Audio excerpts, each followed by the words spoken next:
I should probably turn off my thing.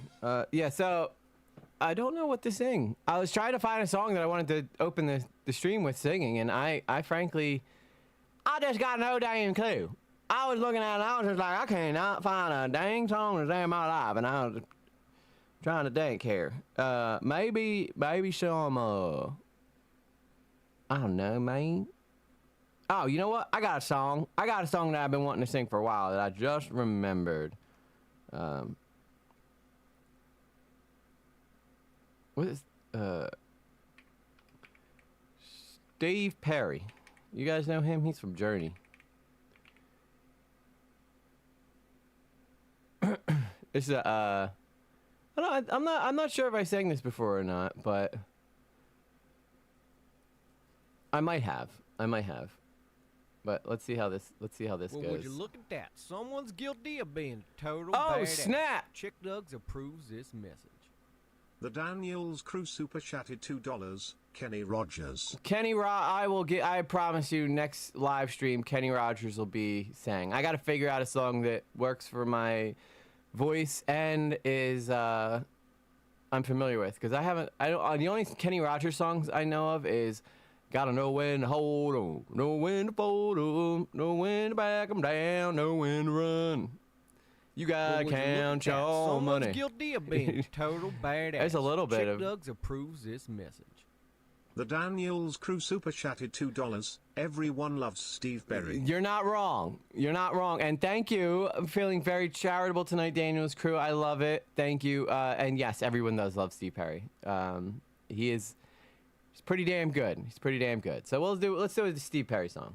Start things off here.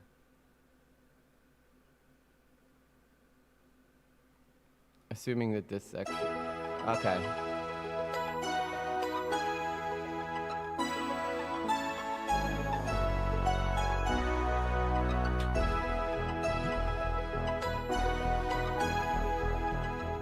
Such a good song.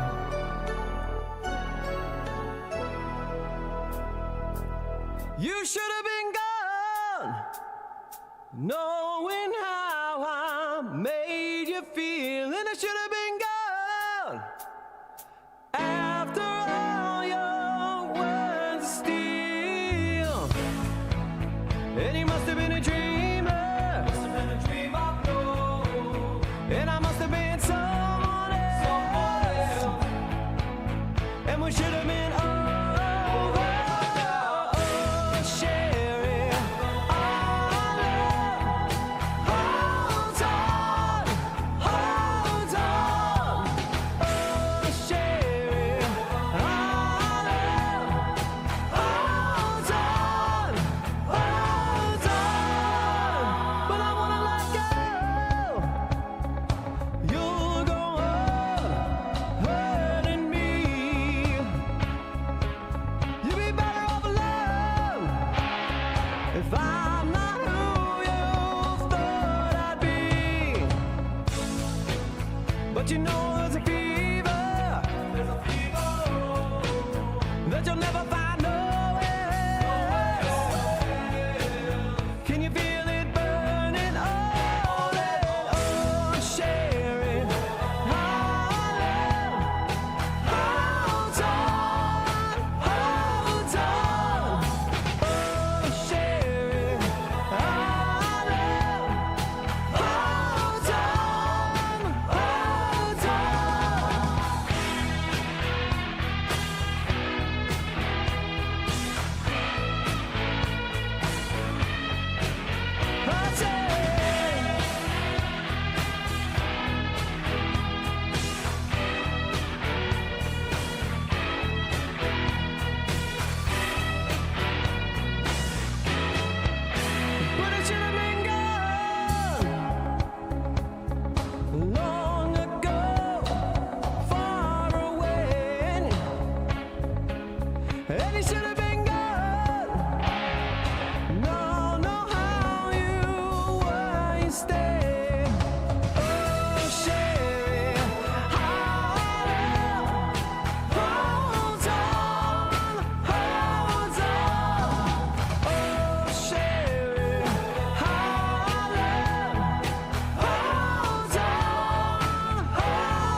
Such a pretty intro and outro.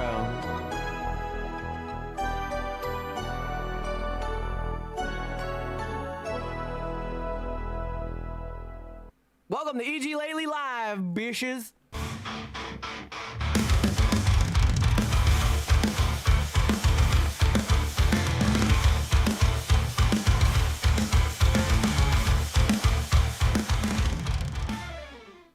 All right. Enough of the singing and the stuff like that. It's roll call, right? We always start off our show with roll call. We got a lot on the docket tonight. Shout out to Phallic Weapon for putting together my dockets. Very kind of her. She does it out of the kindness of her heart just to make it a better viewing experience for you guys. So make sure you guys get a chance. Thank Phallic. She's been, putting these dockets together to try to help organize me a little bit. Because you guys know, if there's one thing you can count on, it's that I'm not organized. At all. So let's do roll call. Let's take roll here. Jay Quellen. Where's Jay Quellen at? No Jay Quellen here? Yeah. Do you mean Jacqueline? Okay. So that's how it's gonna be. That's how it's gonna be, man. That's how it's gonna be. All right, we got Mystic Gaming in the house. Where have you been, man? It was nice to see you back in the chat. Nice to see you back. Happy to have you here. Maya Drakolazowski. Yeah, as you guys see, we're not doing TikTok tonight. Unfortunately, TikTok hates me. So if I'm gonna do TikTok, I have to do it on a night where it's kind of like a Q&A or something laid back like that. Obviously, speaking of the lady herself, Phallic Weapon, there she is covering herself, shy. She's being shy because she's like, I did do the docket. Oh my god, me? Oh me, little old me. Of course I did the docket. Because this boy don't know his butthole from his face sometimes, and I gotta help him find it. Blue Jay is in the house, the bluest of Jays, also our fierce new admin in the Discord, helping out your boy, sharing all the ongoings. Everybody's got a role, right? Everybody's got a role here, and y'all fill it all well. I think that every one of you brings something special to the community, and that's what I think is so cool about this community. We might not have the highest numbers, but I'll tell you what, every single one of you do something that nobody else can do, and that is be unapologetically your best self. So thank you for that. Timey Wimey's in the house tonight. Says hello to the hot new moon rising, which will just add her to the here part because new moon rising is in the house, or else Timey would be saying hello to nobody, and that would be strange. I see we got Maya Drakolazowski. Second time I said that, but it feels so nice. I say it twice. Who else we got here? Daniel's crew, of course, cannot forget the Daniel's crew. I feel like I'm back in the 80s crying about my boyfriend I never had. Girl, same. As you guys know, Steve Perry is incredibly hard to sing, especially after I just had a milkshake and pizza. Dairy tends to close your voice up, and it's harder to hit those high notes, but I try anyway, because I'm an idiot. I see Gio is in the house. Is it good or bad that I'm bored, I binge watch your videos? That's not bored. It's not bad at all, Gio. Thank you. I appreciate you doing that. Sometimes just going back and watching an old video will spark it to life in the algorithm. It's great. So, thank you for that. I appreciate you so much. I'm sure Sarah's here. Sarah Known and Little's around here somewhere. I'm sure of it, even though I don't see her in the chat. Probably because I opened the chat after she had already commented. Fabiola Case, how are you? It says, hi, EG. It's always good to see you. The Dodgers season is almost over, so soon you'll be able to join us a lot more. And I hope that the Dodgers aren't playing tonight so that you can hang out with us. My voice wasn't, I wasn't doing the cough thing that I was doing last stream that much until I just sang Steve Perry, and now it's doing it again. So hopefully it'll calm down again. The Daniels crew, I said, is here. Kangalope is in the house tonight. Good to see you, Kangalope. Always a pleasure to have you in the chat. Who else? Rajira says, thank you, Phallic Mama. I think I saw that Rajira said that she is not feeling well. Feeling post-surgery. Oh yeah, I hope you recover well, Rajira. Keep you in our hearts and in our prayers. So I appreciate you hanging out as long as you have. So. And I think, now that's all I have listed in my chat. So if you came in before that, I'm sorry if I missed you. I did specifically shout out Sarah because I know that she tends to be here, and she like leaves her comment when she first comes in and then enters lurk mode, which, you know, that's totally fine. You can watch however you want as long as you're here and you're watching. So that's the important thing. Anyway, that is roll call. So I hope that you guys liked roll call. You know what we do after roll call? We get right into hot topics. Let's do it. Let's talk about it. It's time for hot topics. Wake up. Nothing is out of context. I am an Islamist, fundamentalist, radical terrorist. I am. Hassan Piker, ladies and gentlemen, and finally admitting to who he is. Anyway, so I hope everybody's doing well on this beautiful Friday night. It is starting to feel like fall in the Northeast. That's what I came for. Thank you, EG, and everyone. See you later. All right, Rajir, I hope you feel better. But yeah, lots to go over tonight. Let's just hop into the lovely docket that that the lovely Phallic put together for me. So the first hot topic we're going to talk about tonight is, so for anybody who hasn't been here before, Hot Topics is just basically like the stuff that's making news headlines right now that we're not going to do a deep dive into, but we just want to, you know, take a second to mention, maybe give our 2 cents on, and then move on to the next topic. So the first one is Cardi B being completely disrespectful in court. Now, Cardi B, as you guys know, was like helping Kamala Harris do her presidential campaign, and probably a big reason why she lost, because Cardi B is I think she started off as like a stripper, and then she became a pop star, and then now she's like trying to be like some type of political figure. Timey-wimey, yes it is. It is very chilly in the morning. It is very chilly. I've been loving it timey though. I've been loving the cold. I'm a big fan of changing of the seasons though. But yeah, as we were saying, so allegations. So the court case is in regards to assault and battery. So the allegations leading to the $24 million lawsuit. So $24 million she's being sued for. So the assault and battery, a security guard claims that Cardi B cut her face with her acrylic fingernail and spat on her during an altercation outside of an obstetrician's office in 2018. I could see it totally happening. Cardi B was, you know, known for acting out.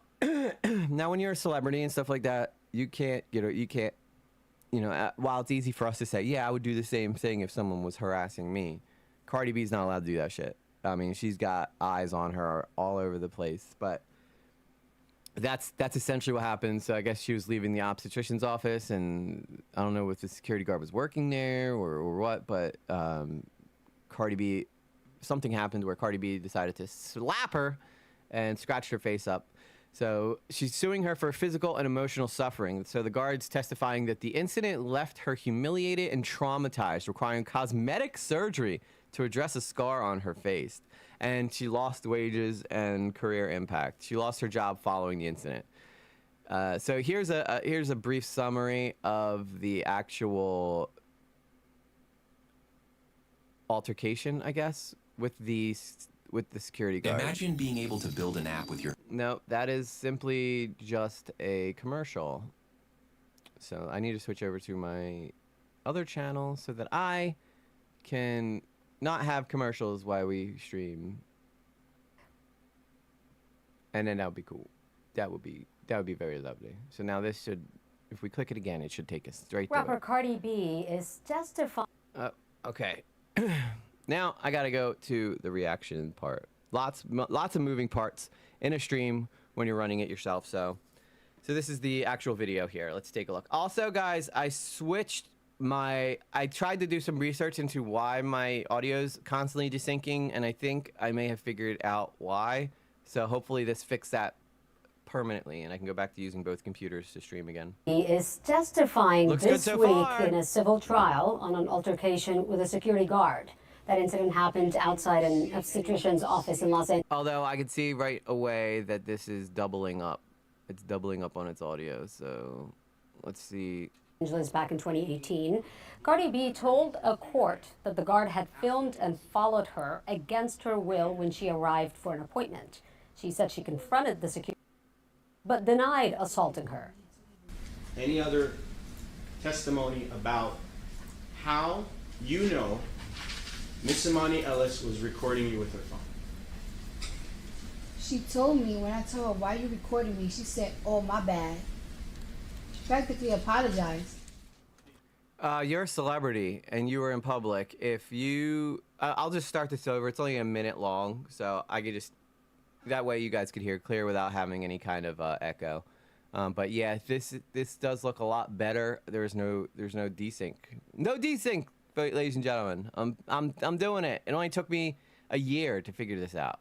Rapper Cardi B is testifying this week in a civil trial on an altercation with a security guard. That incident happened outside an obstetrician's office in Los Angeles back in 2018. Cardi B told a court that the guard had filmed and followed her against her will when she... Okay, you're a celebrity. All right, this is kind of what you signed up for when you wanted all that money. You know, does that mean that celebrities should be entitled to their own little piece of expectation of privacy? Sure. But you're also a major celebrity. Everybody wants fortune and fame until they get it, and then all of a sudden they don't want it anymore. She arrived for an appointment. She said she confronted the security guard, but denied assaulting her. Any other testimony about how you know Miss Imani Ellis was recording you with her phone?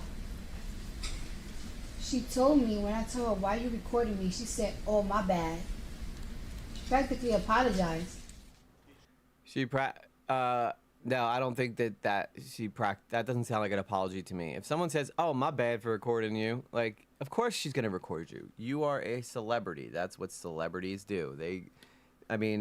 People who aren't around celebrities a lot will record them. That's just kind of what you can expect from being a huge pop star, right? It's not like Cardi B's a nobody. If you see Cardi B, most people are gonna.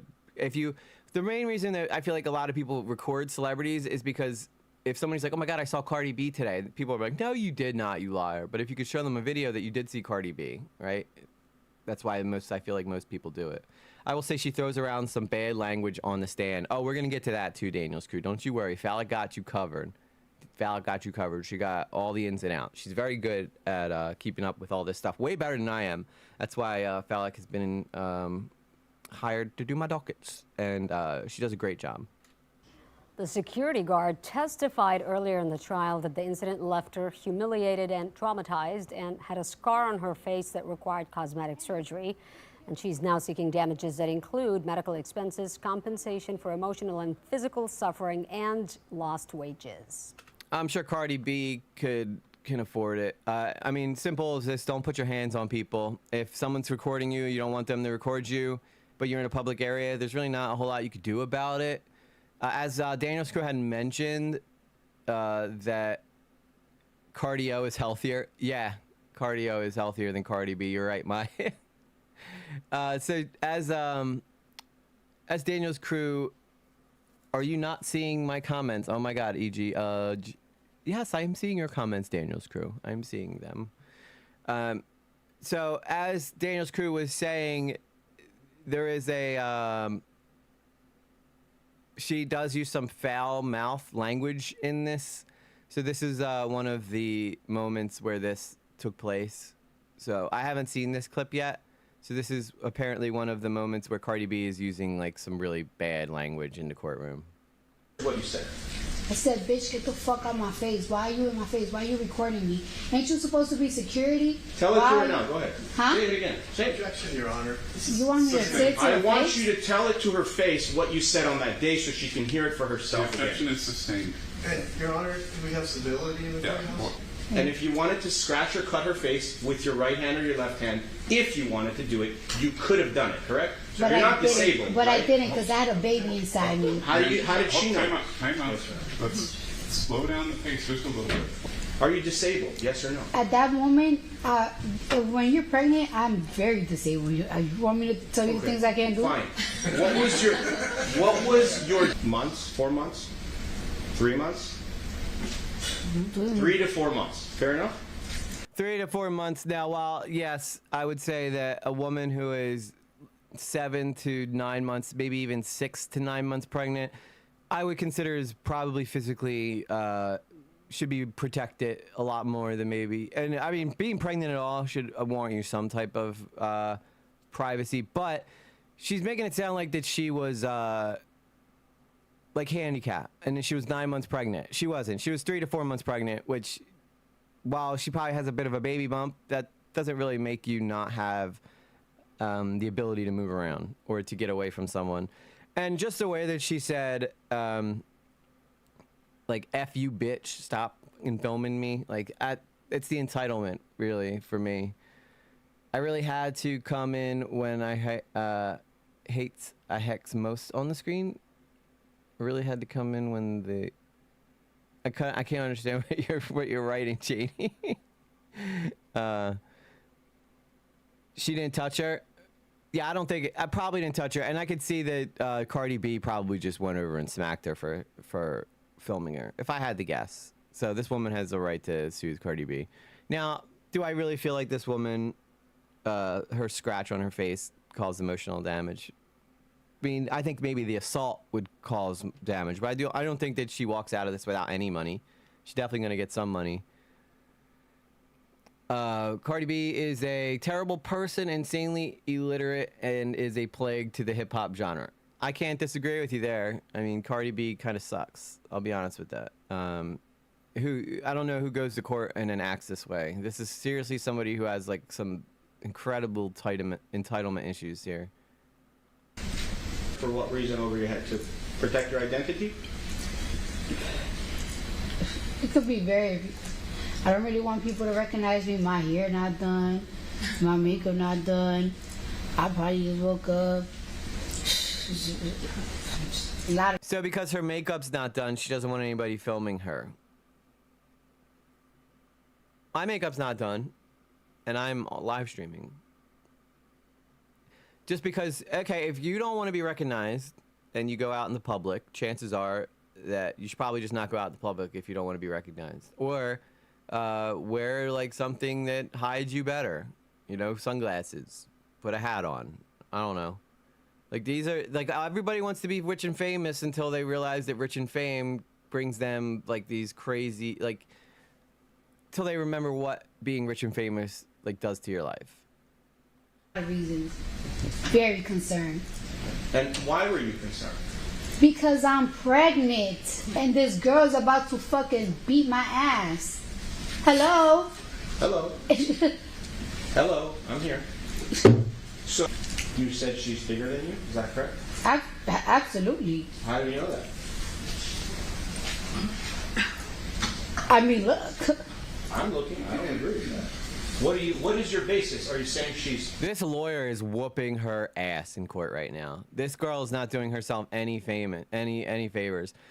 I mean, look at her. What do you mean? Of course she's gonna kick my ass. Look at her. Like, I don't know what that is supposed to mean. That's not how judges view things. I'm sure the judge is sitting here going, wow, this... I don't know what lawyer she hired that decided to put her on the stand, but not a good move. Physically bigger? She's taller? I mean, you have her medical records, right? I don't have anything. I want to ask you the question. I mean, I was 130 pounds at that time. So she's overweight, right? In your opinion.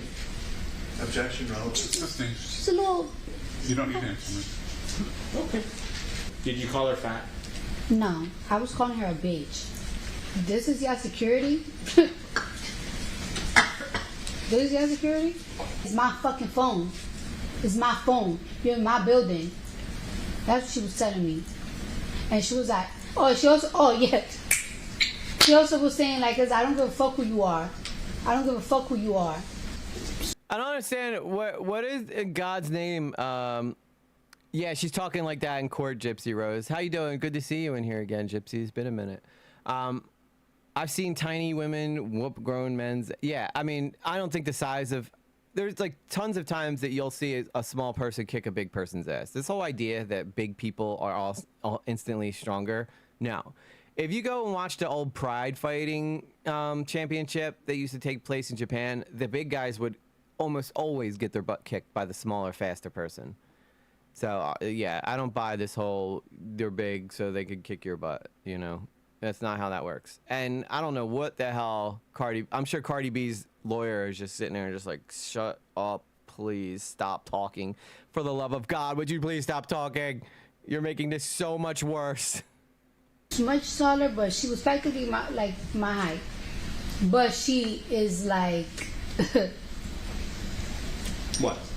Say it. security heavy. Security heavy. What does security heavy mean? Just tell us. There's no harm. What does that mean?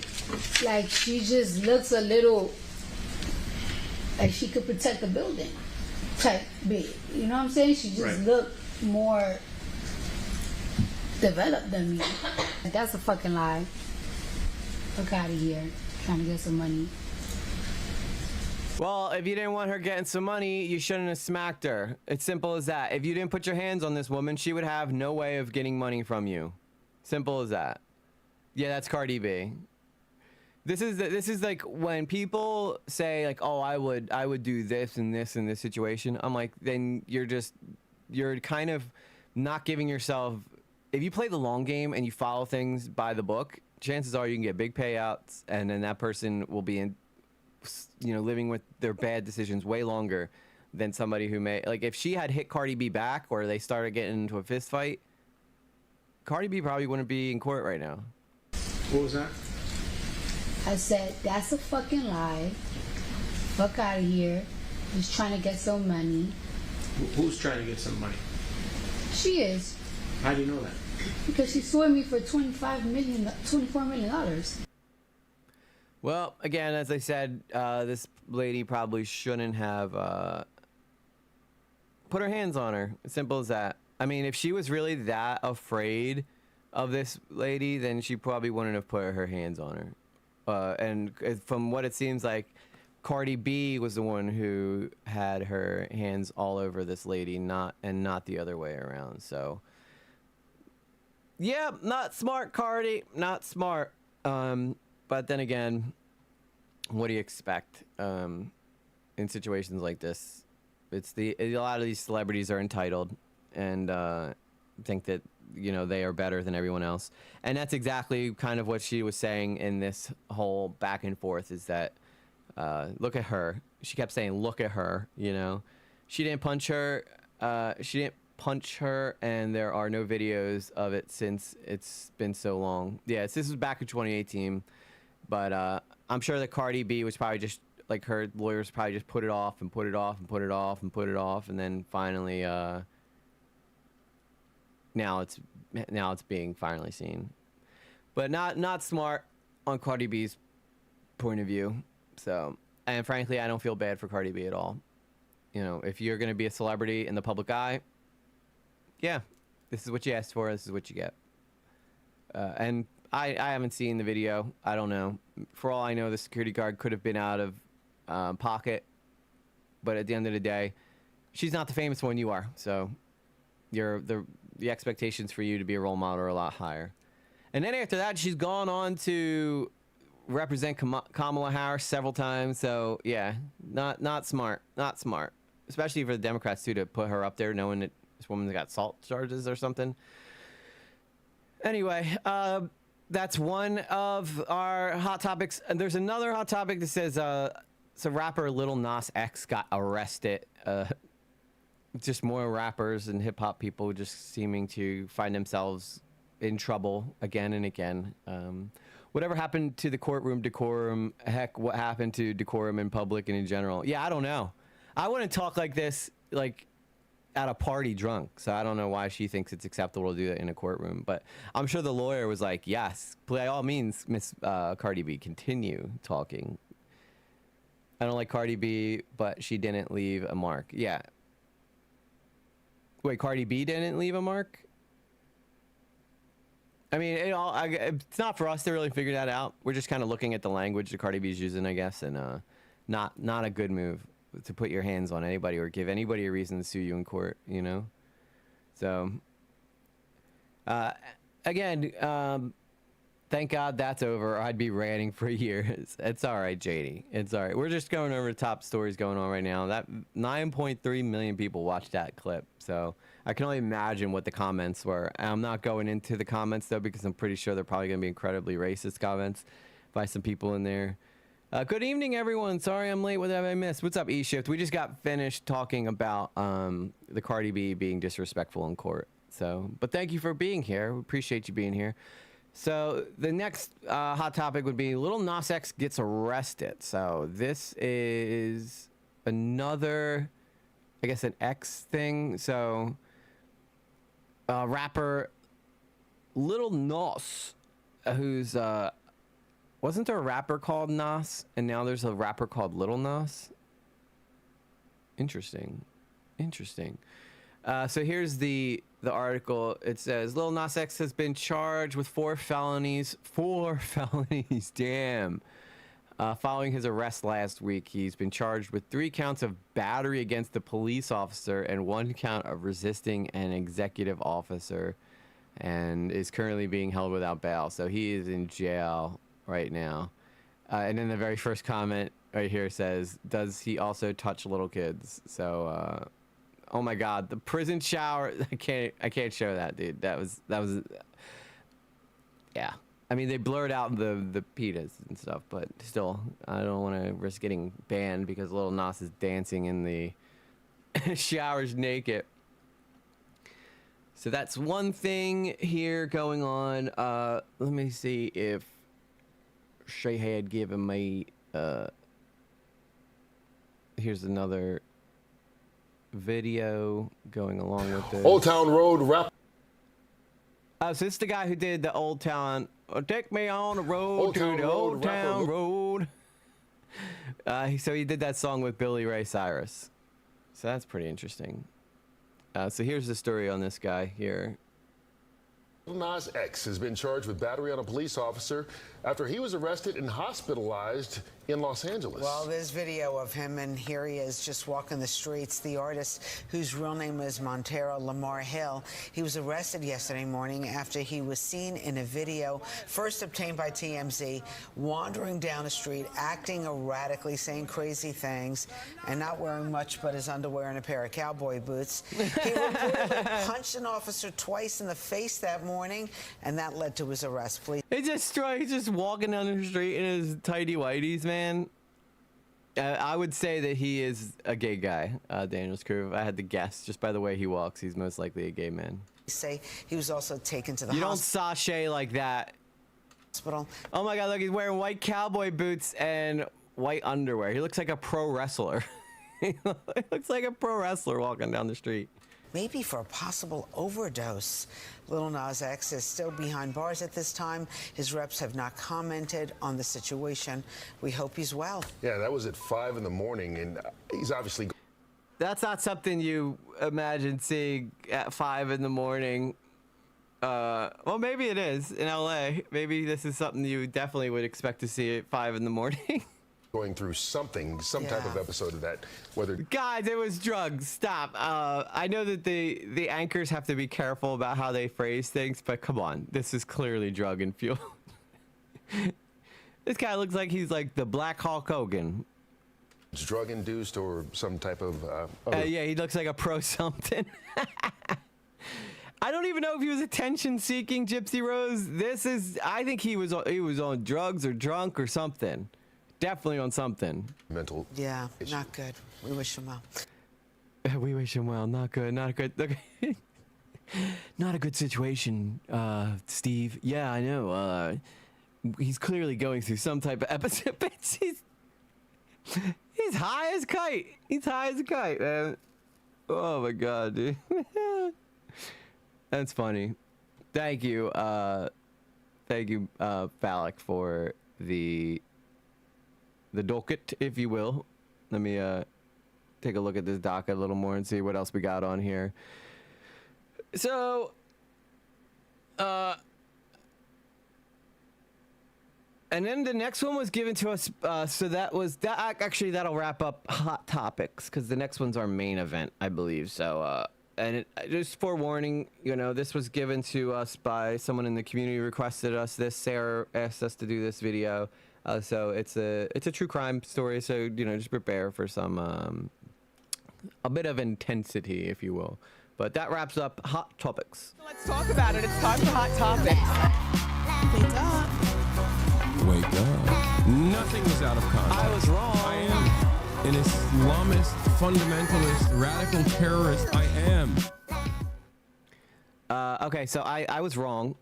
I was wrong. There's this next one's still a part of our hot topic, so we'll just act like this is still going. Still going. I'm figuring out this. I'm figuring out this docket thing still. I feel like the news sources would be safest if you decided to do TikTok. Yeah, you're right. You're right. They would definitely be 100% way safer. But this is a Harjinder Singh's crash that killed a family of 4. I've seen this on X, and it is terrifying. Okay, what makes this so scary is that this guy is not paying attention at all, and he ends up just dusting this car. And the car had a family in it, and it's all because he was looking at his phone. So let's take a look at this real quick. But just, you know, keep in mind this might be hard to watch for some people, but it just shows you how scary it could be if you were to look at your phone while, you know, not paying, or when you're driving in a car, you should be paying attention to what's in front of you, not anything else. And this is exactly what happened here to this guy. So let's take a look at this news story here. Attorney met with the Stockton truck driver accused of killing 3 people in a Florida crash. It's a story that's made national headlines. Harjinder Singh made this illegal U-turn on a highway, causing a crash that killed 3 people. Oh my God, dude, that's terrifying. I don't know if you guys saw that real quick. So let's just go. Look at this. So this guy's making an illegal U-turn on a highway. Okay. Harjinder Singh made this illegal U-turn on a... Look at this car. This car probably had no idea. This guy just assumed that everybody behind him was paying attention, and obviously this car is going to crash into this. And you know him personally? Highway, causing a crash that killed 3 people in a minivan. Since then, Florida Governor Ron DeSantis and President Trump have criticized Singh, calling him cold for not showing remorse after the crash. But the attorney says Singh is very remorseful and did everything he could to help. As soon as the incident happened, he came out of his seat, went to that van, broke open the window or the glass and held the hand and told him, buddy, the help is on the way, please stay with me. Oh, the attorney described this incident. I don't think just because he did help doesn't mean that he shouldn't be charged with it. I mean, this is clearly this guy. Look, he's crossing across a median here. Nobody expects anybody, let alone a semi-truck, to be making a U-turn right here. Maybe they should make a thing in all cars that won't start with any cell phones. Well, the problem is that a lot of people use their cell phones to get around with GPS. So there's even a song made about him. Yeah, I'm not for... I don't know if you could even enforce a law where the phones don't work in cars. I mean, my car does tell me not to use my phone while driving. Like, it won't let me change... if it knows that I'm moving, like on my GPS, it won't let me change, like I have to pull over and stop for it to change my addresses and stuff. Oh crap, I saw this one too. I have way too much time on my hands. He's here illegally? Incident as a tragic misjudgment, and Singh never meant to hurt anyone. He also addressed Singh's legal status in the country. He says Singh crossed the border in 2018 and was granted the right to seek asylum. That request is still pending. He says Singh also had a federal work permit and a valid California driver's license. Yeah, I don't know, man. I think that it's his actions that directly resulted in the death of an innocent family, and that's really all you can really say about it. If I did that, even if I was here legally, and my reckless driving or poor judgment resulted in the death of a family of 3, I'm going to prison. Simple as that. It doesn't matter how remorseful I am. You know, that guy made a U-turn where he shouldn't have. I don't know if it's because he just didn't understand how traffic laws work here. I mean, he came in 2018. It's not a whole lot of time to understand a lot about the laws and how we do things. And yes, there's a song sung by Daniel Payback. Interesting. Well, yesterday, a group called Sikhs for Justice announced it will give $100,000 to the families of those killed in that Florida crash. I'm sure they'd probably rather still have the family back, though, if I had to guess. Terrible situation, though, for sure. Let me see. So that's that one. So here's some Twitter responses to the driver situation here. So committed a grave mistake. Why is it always this exact phrasing? I appeal to External Affairs Minister Dr. S.J. Shankar to take up Singh truck driver Harjinder Singh's case with the United States government to ensure his rights, including that to wear a dastar, I guess that's the headpiece, are protected and he is not persecuted as a murderer. Hajin committed a grave mistake which led to the fatal crash, but he is not a murderer, should not be treated as such.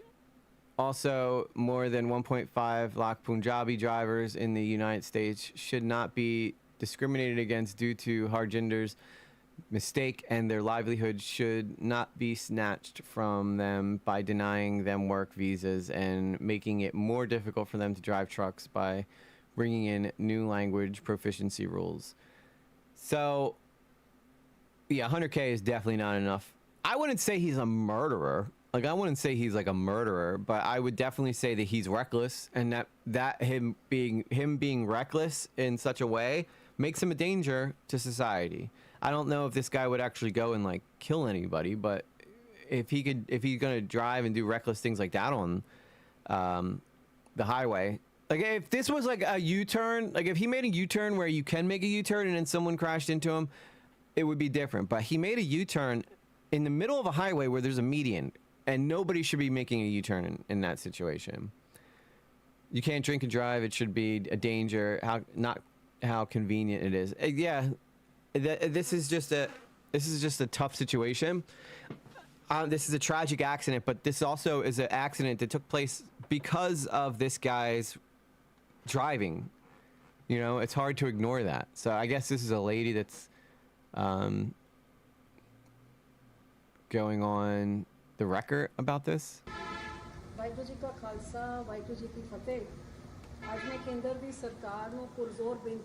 Okay, I have no idea what she's saying. Seems like India is very concerned about this.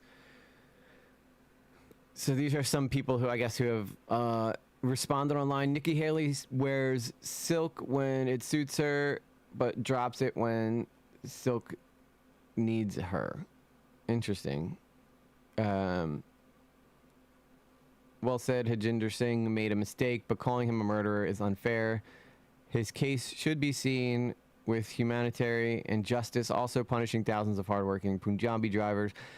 I don't think that other Punjabi drivers should be punished for what this guy did, but if we find out that there was some lack of communication, like, or this guy didn't understand language, or there was language barriers that existed that caused him to not realize he can't make a U-turn in the middle of a highway, those are things that I think need to be looked into for sure, because we can't have people causing the deaths of families on the road. It's simple as that, you know? He obviously didn't finish truck driving class. How does he have that license to start with? Well, it says that he had a valid California license, so I don't know if this is a California thing. But either way, I mean, I don't think that this was a good situation for anybody involved. It's not good. I don't think that other Punjabi drivers should be punished for it. If they're here illegally, they've taken the proper credentials. If this guy didn't have the proper credentials, then the trucking company should be just as guilty as him. There's plenty of people out there who need jobs in your trucking industry, right? So it just seems ridiculous to me that they would cut corners for this guy. So if he had a valid California driver's license, like he could drive in California like a regular car, but did he have a CDL license? That's what I'd want to know for sure, because that could easily be something that is suable. Oh, and the crash happened in Florida. So he had a California license, but the crash happened in Florida. I think I'd even remember, yeah, because Ron DeSantis, you're right. Yeah, I think that's a problem. If the barrier is now that I can understand now why Trump and DeSantis are getting involved in this, because California's relaxed things on this. Like maybe giving out jobs to people who aren't qualified for them, leading to the death of someone in another person's state. I could see why this would cause such an issue. Now, with that said, I would not call this guy a murderer. I would call him irresponsible, which led to the murder of someone. But there's a family out there that's actually multiple families now that are torn apart because of this guy's one split-second bad decision. You know? Just an all-around sad situation for everybody involved. Looks like there's a viral petition, too, that's going with this. So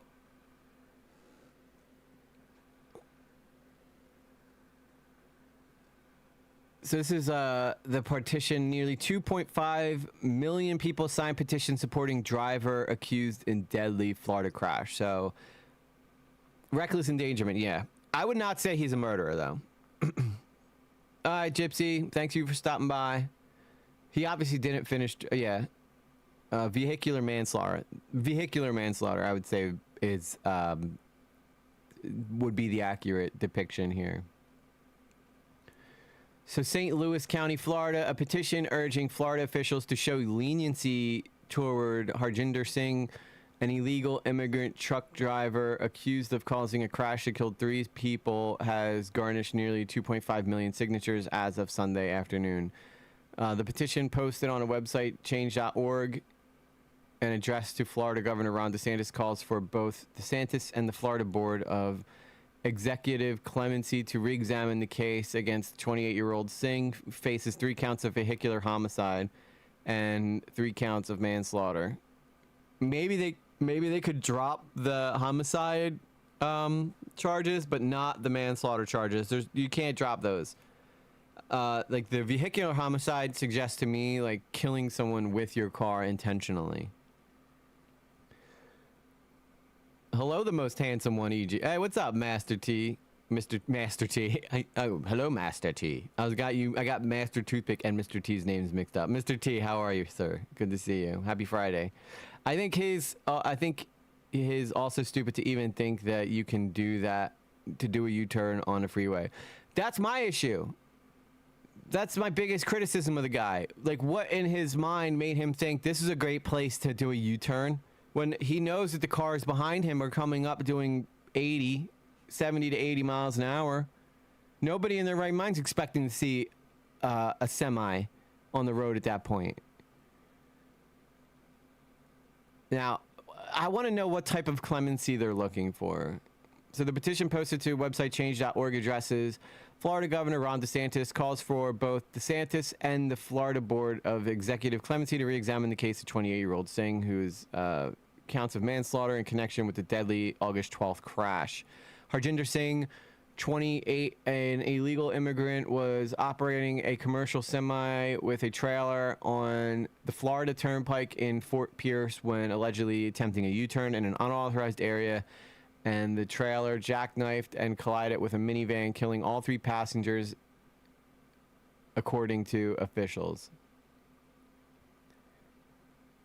Judge denies bond for illegal immigrant, so it doesn't look like they're going to push it back. I mean, at the end of the day, his actions, his bad decision-making led to the death of innocent people.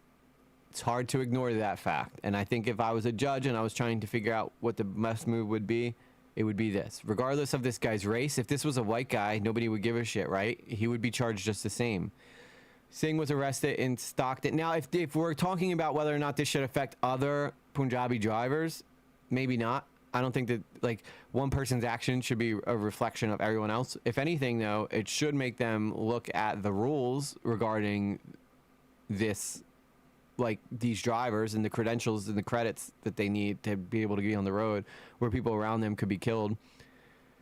Singh was arrested in Stockton, California on August 16th and later extradited to Florida. Investigators determined that he and his passenger, Harneet Singh, fled to Sacramento one day after the crash. Okay, so that's not good. Him fleeing away, him fleeing the state is doesn't make you look innocent, bro. I'll tell you that much. Especially if they told, like, how was he not in jail at that time, though, is what I want to know. On Saturday, a Florida judge denied bond to Singh, ruling that he is an unauthorized alien and a substantial flight risk. I would agree there. Lauren, he's not afforded the same rights as citizens here are, because he's not a citizen. And I don't feel it's a racial thing either, E-Shift. To me, this is if this was anybody of any color, they would be held accountable. 3 people died because of something, of a bad decision you made. And yes, as 2 Chainz just said, fleeing is never a good way to endear yourself to the court.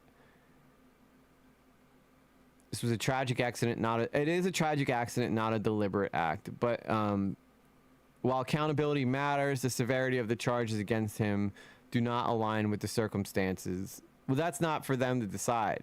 Like, we can't have petitions. This is like, we can't as citizens get involved in the court system. Like, be a jury, you know? Like, we have systems in place for a reason. If convicted, the petition requests that Singh receive a proportionate and reasonable sentence, that parole eligibility be granted after part of his sentence is served, and that alternatives to incarceration, like counseling or community service, get the fuck out of here. This guy needs to go to jail for this. This guy, he needs counseling. That's what he needs. No, he does not fucking need counseling. Get the fuck out of here with this. The guy, what his dumb idea was to make a U-turn on a fucking highway when you know he shouldn't have done it. You want him to just have to do counseling? I bet if that was your family, you wouldn't feel the same way. Lord knows I wouldn't. DeSantis says state line won't protect criminal illegals. Send Chuck Norris deputy to nab fugitive trucker. The petition is signed by collective Punjabi youth. Yeah, I'm not for punishing other Punjabi drivers because of what this guy did, but this guy, he's going to jail. 3 people died because of his reckless driving. Simple as that. That's all there is to it. Doesn't matter who you voted for.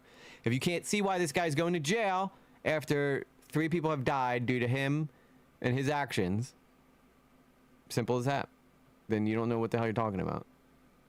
Secretary of State Marco Rubio announced this week that the U.S. is halting work visas for foreign commercial truck drivers, a move praised by conservatives in the wake of a deadly crash.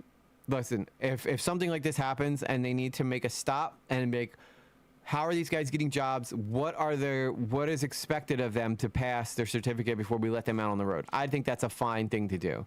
There's nothing wrong with making sure that we only have people who are certified driving these trucks. There's plenty of people out there who would probably love to become truck drivers and could use the money. There seems to be a trend of not just taking accountability. Doesn't matter what you are. Bad choices are bad choices made by that one individual. Yep, exactly. He drove a semi-truck. Truck drivers have a higher standard to the rules of the road. Yep. If you get a DUI as a CDL driver, you are in way more shit than you are than if I get a DUI. Because my little Jeep is, while it's capable of killing people, you're driving around something that, if you even drive slow, could end up killing tons of people. Look at the pic EG on Discord. I just posted. Let me take a look here. I need to hide this because I never know what I'm bringing up in my Discord and don't want to show anything I'm not supposed to. Where did you put it at, Daniel's crew? Where did you put it? Is it in pics and...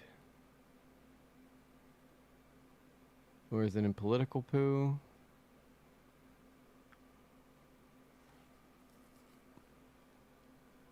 You gotta tell me what channel it is, there. Is it in streaming and commentary? I don't see it anywhere. Oh, maybe inbox? No. I don't see it anywhere, Daniel's crew. I'm sorry. I don't know where. I don't know where you posted it. Pictures and crafts?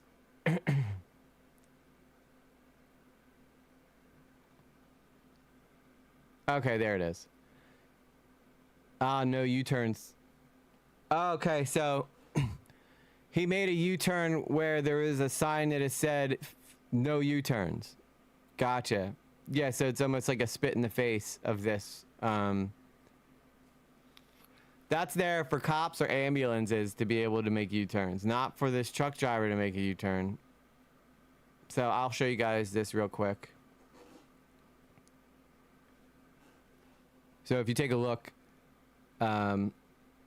clear as day. It's a no U-turn sign. This is the semi truck behind it, and yeah, just really sad situation.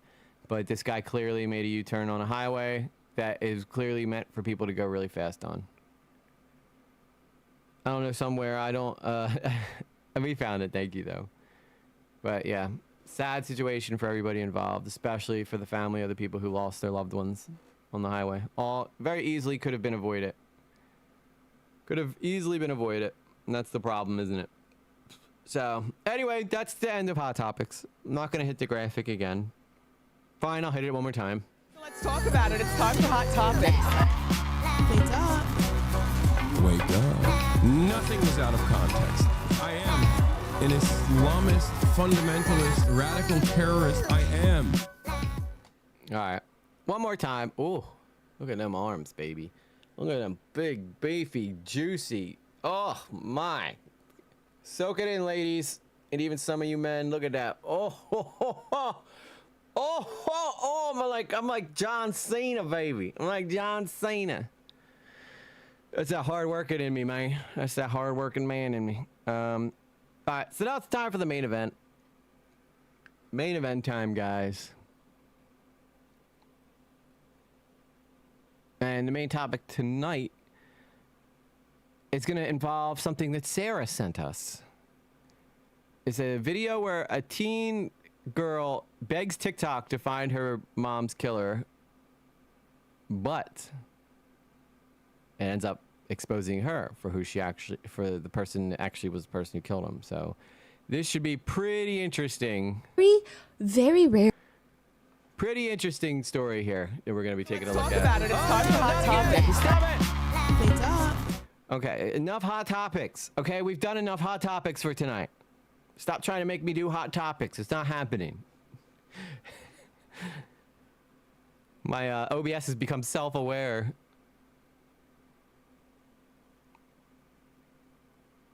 Newman says, see you later, everyone. Finishing the rest of the fair. I'll bring you all fried dough.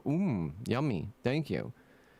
I'm making you blush, Phallic. My apologies. I never meant to make anybody blush. Daniels, could you best be lurking, girl? And there's Sarah. Says sweet titties. Yeah, we're doing yours tonight, Sarah. You've been asking patiently for some true crime, and true crime is what you're gonna get. And this story sounds very interesting to us too. So the video is from Rotten Mango, who's got 5.66 million subscribers. You go, girl. Teen girl begs TikTok to find her mom's killer, then gets arrested for killing both parents. So this seems like a good story. Seems like a sad story, but seems like a good story. So let's take a look at this video. Bada bing, bada boo. There is a thing called a job side effect. For example, if you work in video editing, when you watch an action movie, you might not even be able to get into the action scenes where the entire town is blowing up, an alien swoops in from a UFO to kidnap children, because you are just so focused on how much every second of the special effects is costing the studio. You cannot see anything past it. That is what is commonly referred to as a job side effect. On Reddit, a few funeral directors have gathered to talk about their job side effect, which I will warn, it's very grim, it's morbid. I can see how funeral directors would not be able to function if they felt and reacted to death the same way a normal civilian does, so there would be no funeral homes if that were the case. It's natural to compartmentalize your job, and sometimes they've developed these very strange side effects because of them. One funeral director says on the forum, "Sometimes I find myself accidentally figuring out mixtures for living people, or thinking about how well they would embalm." Side note, a mixture refers to the customized blend of embalming fluids, and each time it's unique to the body based on the weight, time of death, tissue condition, because sometimes you want to add a little more of this or a little more of that to try and restore some firmness or color to somebody. Or other times, you're trying to figure out the best mixture for keeping the tissues from dehydrating. You want the deceased to look as, quote, healthy as possible. That's what they say, so their loved ones can pay their respects. Side note, that includes putting Vaseline on eyelids, as that helps with making sure they don't look dry. And oftentimes, the embalming mixture is this very orangey color because apparently that gives the healthier glow. That's how they're describing it. Someone else agrees, commenting, "Sometimes I decide how I would set people's features when I'm talking to them, and then I don't realize it." Embalmers have to set the features and arrange facial muscles into restful or natural expressions. I'm sure this is going somewhere, but I have no idea where it's going. And that's a big part of the job. And a very big side effect, a lot of the funeral directors are saying, honestly, it's not even the embalming process, which is, one of the more technical things. A big side effect is that you learn very specific ways to deal with human grief. And it's done in a way where you have to compartmentalize. Like, I know some people are going to be like, oh my God, these funeral directors are so insensitive.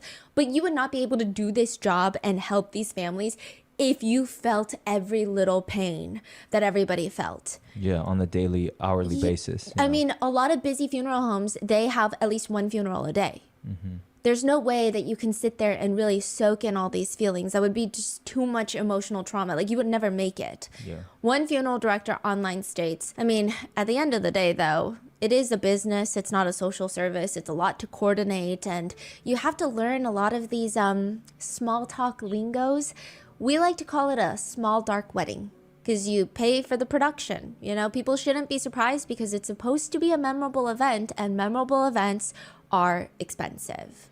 And so you learn these little ways of talking to clients. For example, you learn very early on not to say things like good morning, good night, happy holidays when you pick up the phone, or when you hang up the phone, or when you say hi or bye to any customers who walk in.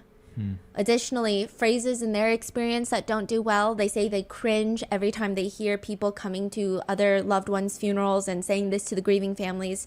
It typically consists of, they're in a better place now. They say, don't say that one. Or at least they're no longer in pain. Sorry, I'm trying to fix this chat real quick. That's why I recommend starting at 4:18. Okay. I'm still learning how to read her dockets, but she's right. Yeah, that was a bit of she was on a crazy tangent. So we're going to start at 4:18. Note to self, read Falk's notes in regards to her docket. Very rare that a eulogy is to go viral, especially when it's not dedicated to a politician or a celebrity that's passed. I don't think I can name off the top of my head a eulogy that's gone viral in recent years or any years, except for this one. This eulogy is given for the joint funeral for a couple by the name of Kristen and James Brock.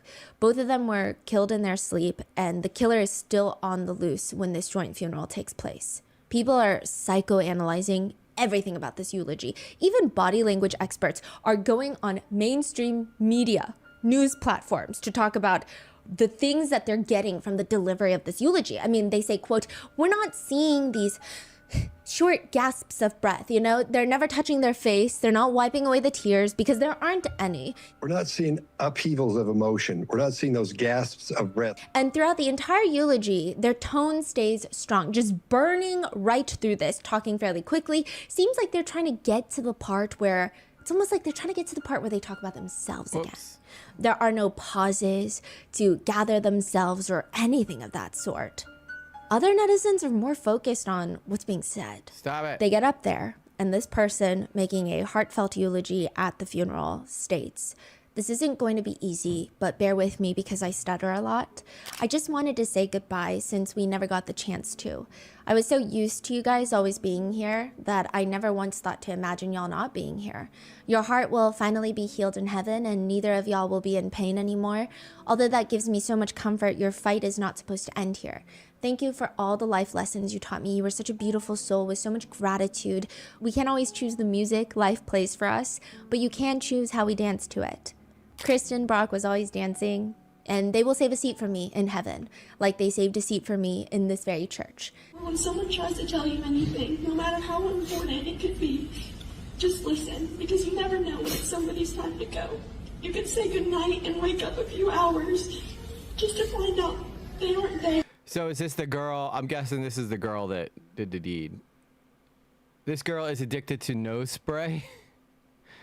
The Daniels crew, not a lot, but I do watch her because she is a good storyteller. This Rotten Mango, yeah, she's very good with the mic. I'll say that. There is a good video of two women who thought they were doing a prank and killed the head of China or Japan or someplace. It's so interesting for sure. Did you see that one? I have not seen that one either, Sarah.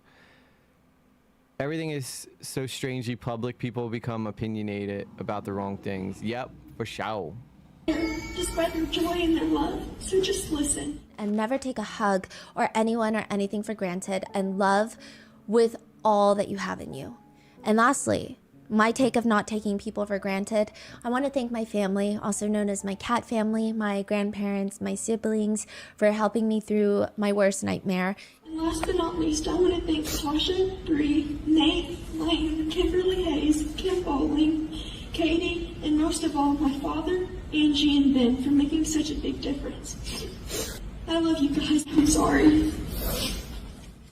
A loved one who was present at the funeral is sitting front row, states, "That was weird because not a single tear was shed." So the entire time that this person is up there, the eulogy is said in a shaky voice as if they're crying, but she's sitting there saying, "I didn't see a single tear." And she says, quote, "What is the voice that they're doing? That sounds like crying, but I don't see a tear. No tissues, never wiping the face, never getting rid of tear marks. Eyes are not red, no snot, they're not crying." The family member in the first row states, "It was one of the weirdest things that I had ever witnessed." But not even just that. Apparently, this person gets off the podium and goes one by one, greeting the loved ones of the deceased and giving them each hugs and saying, "I'm sorry." And that brings us to the question, why is 17-year-old Sarah Patrick apologizing to everyone when her mother and her stepfather were killed that night, while she and her little sister were asleep in the same house? And why will she be arrested months later after this funeral for killing the two of them? Yeah, some people think they're just so smart and that their acting skills will always like trick everybody, but that's, I mean, the cops have seen everything, especially people who've done this as a job for a long time. They've seen every type of person that you could imagine exists out there being opinionated about the wrong shit and posting TikToks about it.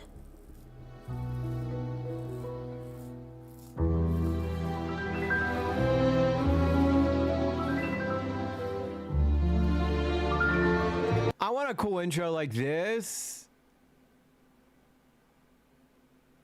Who have made it possible for Rotten Mango to support the SAFE Project, a national nonprofit dedicated to building collaboration to address the addiction fatality epidemic and prevent overdoses. Yes, this queen. episode's partnerships have also made it possible to support Rotten Mango's growing team, and we'd also like to thank you guys for your continued support. As always, full show notes are available at rottenmangopodcast.com. There are brief mentions of illegal substance abuse, so please watch with your own discretion. Today's case is currently ongoing, so if there's any new developments, we will do our best to keep you updated in the pinned comment. But this is the information that we know up to the date of publishing. All opinions, speculations, allegations are all representative of netizen sentiment and not my own. I'm just here to present the publicly available details and a lot of the online discourse that's happening surrounding this case so that you guys can come to your own conclusion. With that being said, someone has been arrested, they have been charged, they have not been tried, and they are maintaining their innocence. So everybody is innocent until proven guilty. That is how it works in the justice system. So with that being said, Yeah. let's get started. There is an interview. They have to say that because they could get sued if they insinuate that this person's guilty. So even if it's like a slam dunk that this person did shit, like they have to say that stuff. It's just basically, you know, creator, especially true crime influencer 101. Room in a police station that is just not like the others. Each police station, from what we have seen so far by all of the interrogation footage, it varies. Some police stations have standard interrogation rooms with table, chairs, a board of some sort. Other police stations, they like psychological warfare. I don't know who came up with these rooms. They'll have clocks that are broken on the wall, or a tiny little space where the subject is going to start feeling cornered after a long time because they're blocked from the exit by two buff cops just sitting on the chair next to each other playing good cop, bad cop. This room, not like the others.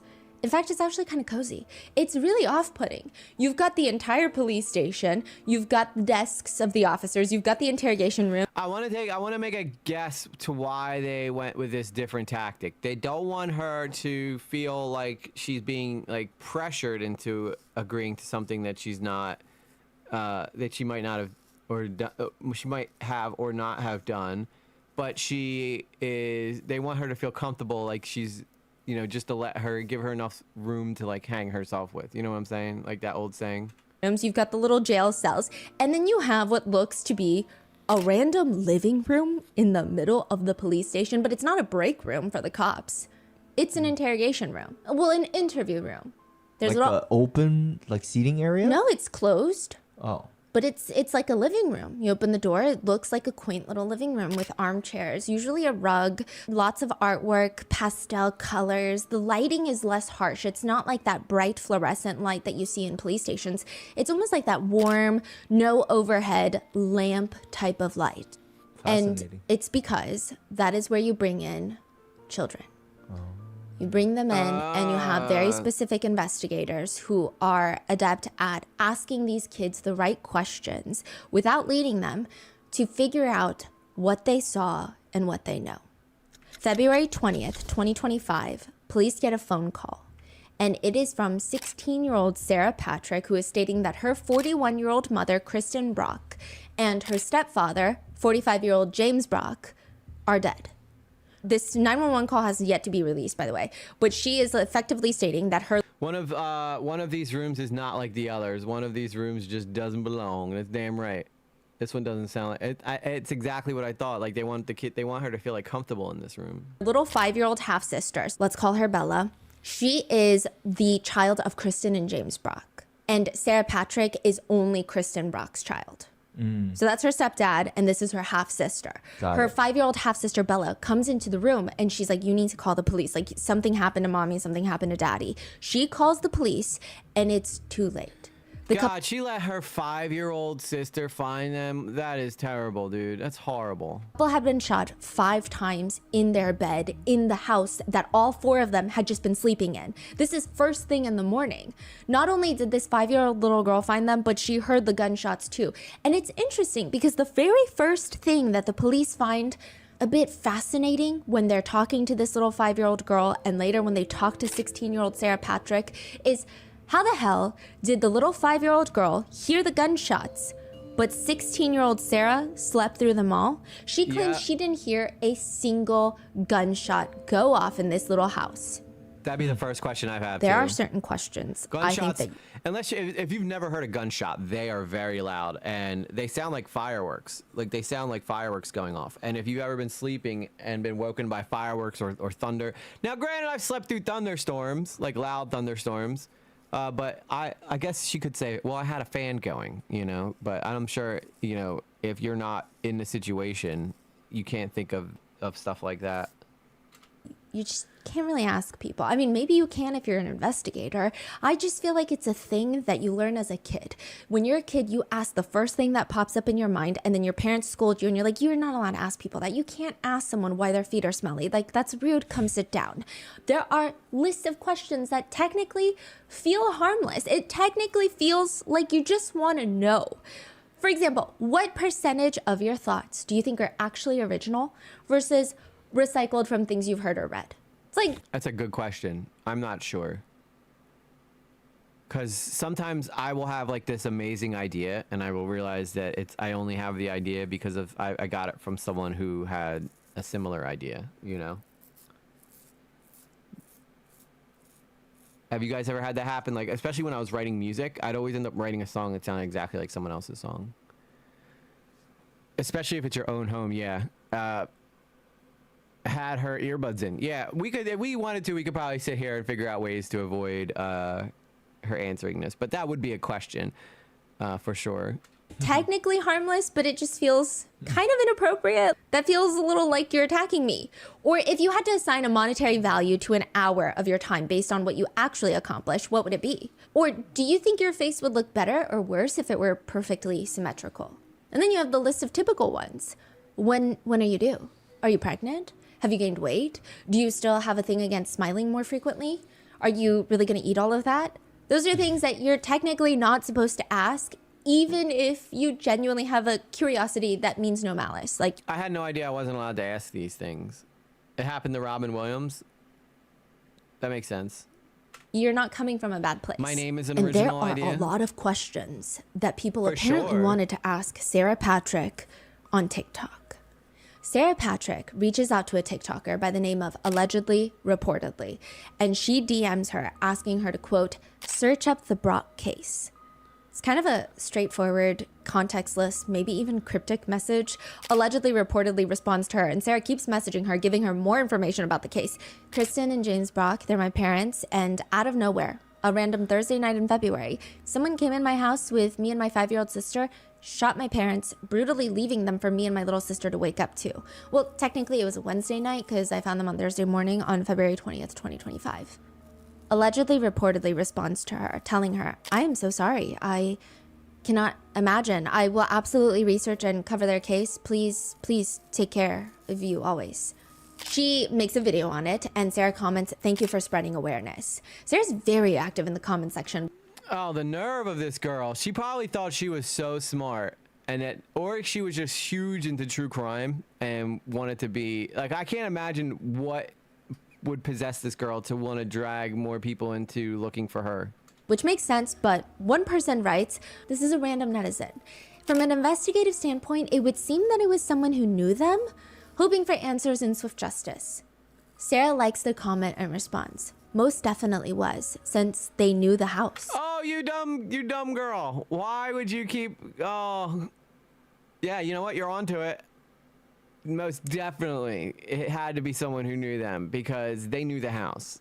They also probably were younger, incredibly close to them, young, redheaded, looking for vengeance. Mm-hmm. She's saying, yeah, I mean, whoever did this to my mom and my stepdad, they knew them because they knew the layout of the house. They knew where they were sleeping. So yeah, I agree with you, commenter. Like, they knew my parents. At this point, nothing is particularly making you question anything of any sort. There's no, ooh, I probably shouldn't be thinking this question, or even let alone asking it in the comment section. At face value, at this point, everything seems normal, even on Sarah's dad's Facebook account. So it gets a little bit confusing, but this is Sarah's biological dad. He and Kristen Brock, one of the deceased, shared 2 children together, Sarah being one of them. They've been long divorced. That is why Kristen has now married James, Sarah's stepdad. So he's even posting like, anything will help. Please keep sharing this case because we need to find the killer or killers. They're still out there. To which someone comments, I still can't believe no clues, no prints, feet, hair, anything. Now, you won't find that because the girl who lived in the house was the killer. So obviously you're going to expect to find her DNA there because she lives there. So if you're not finding a foreign DNA of any type, then chances are it's because the person who killed them would be in the house. This is like a big game of Clue. I mean, by this point, months have passed. The funeral has passed. Months have gone by. No arrests have been made. The police have been pretty tight-lipped about everything. Sarah is on TikTok reaching out to true crime content creators because she's like, no one is talking about the case. And I want more attention. I want to see what you guys think of my handiwork. The police are not going to get tips if no one even knows that this happened. I live in a small town in Georgia, like 45 minutes west of Atlanta. I don't know what to do. No one's talking about it. Sarah takes her dad's Facebook account to comment back. It's Sarah, by the way. I know, it's hard to believe it, and there's got to be something. Hopefully the police are just not telling us anything for our own sake. It seems like she's very involved online of being the push of getting this case out there, which again, seems very natural. Kristen's father has come out to say, so this is the mom's dad, the deceased dad. The reason that I feel like she probably thought this was a good idea is because it is a self-report now that we know in 2020, in like hindsight's 2020. But from her perspective, she's probably thinking, there's no way that the cops would think that it's me if I'm leading the charge to try to find the person who killed my parents. There's no way they could possibly think it was me. Look how active I am on social media. But again, these cops are very good at their jobs, a lot better than people think they are.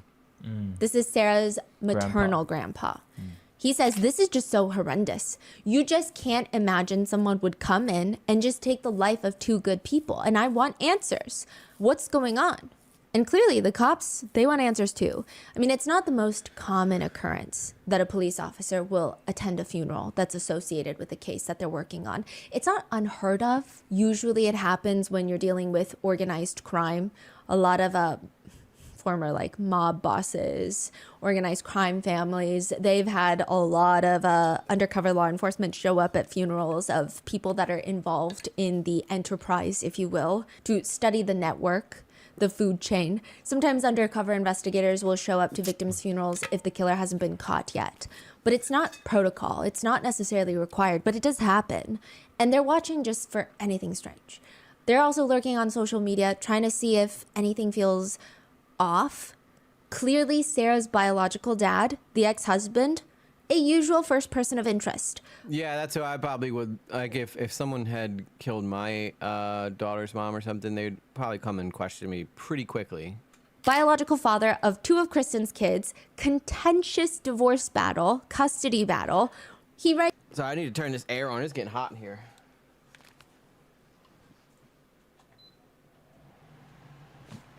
It's getting hot in here, so take off all your clothes. I am into that. I'm gonna take my clothes off. Writes on Facebook, it's not fair. It's when not. did he write this? This Years is like ago? a month after Oh, the okay. murders. It's not fair that they're not here. It's not fair for the kids. It's not fair for the families. I'm sick of waiting for answers. I can't wait for them to catch the assholes that did this. Please excuse my language, but I'm angry. He posts a blurry sonogram photo where he writes, exactly 17 years ago, it was the happiest news. Me and Kristen received the happiest news of our lives. And it says February 21st, 2020. These all kind of come off like self-reports too, though, if I'm being honest. Unless she's the one on her dad's account.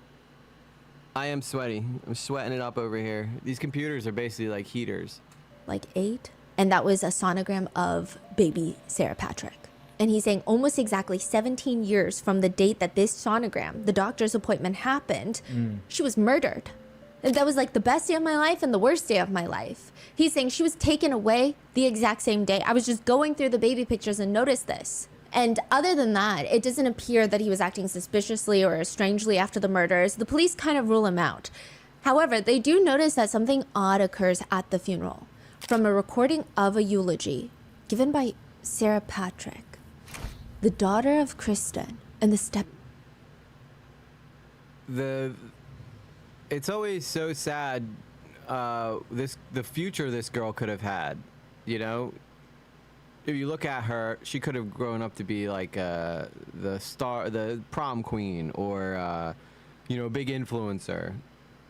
Stepdaughter of James. But no, she chose to be the worst type of person instead. She itself starts off, well, I don't want to say typical, but it's like what you expect. Sarah states, for those of you who don't know me, my name is Sarah, and I'm Kristen Brock's daughter and James Brock's stepdaughter. Maybe she wanted to use this as a way to make herself famous so that she could be an influencer, and she just didn't want to do the work that like a lot of us have to do, where we have to start from scratch and nobody knows who we are, nobody cares about what we have to say until we give them a reason to care or give a reason to know who we are. Although there's nothing we can do to bring them back, we still have control over how we treat people with us today. Therefore, when someone tries to tell you anything, no matter how important it could be, just listen, because you never know when it's somebody's time to go. You can say goodnight and wake up a few hours just to find out they aren't there.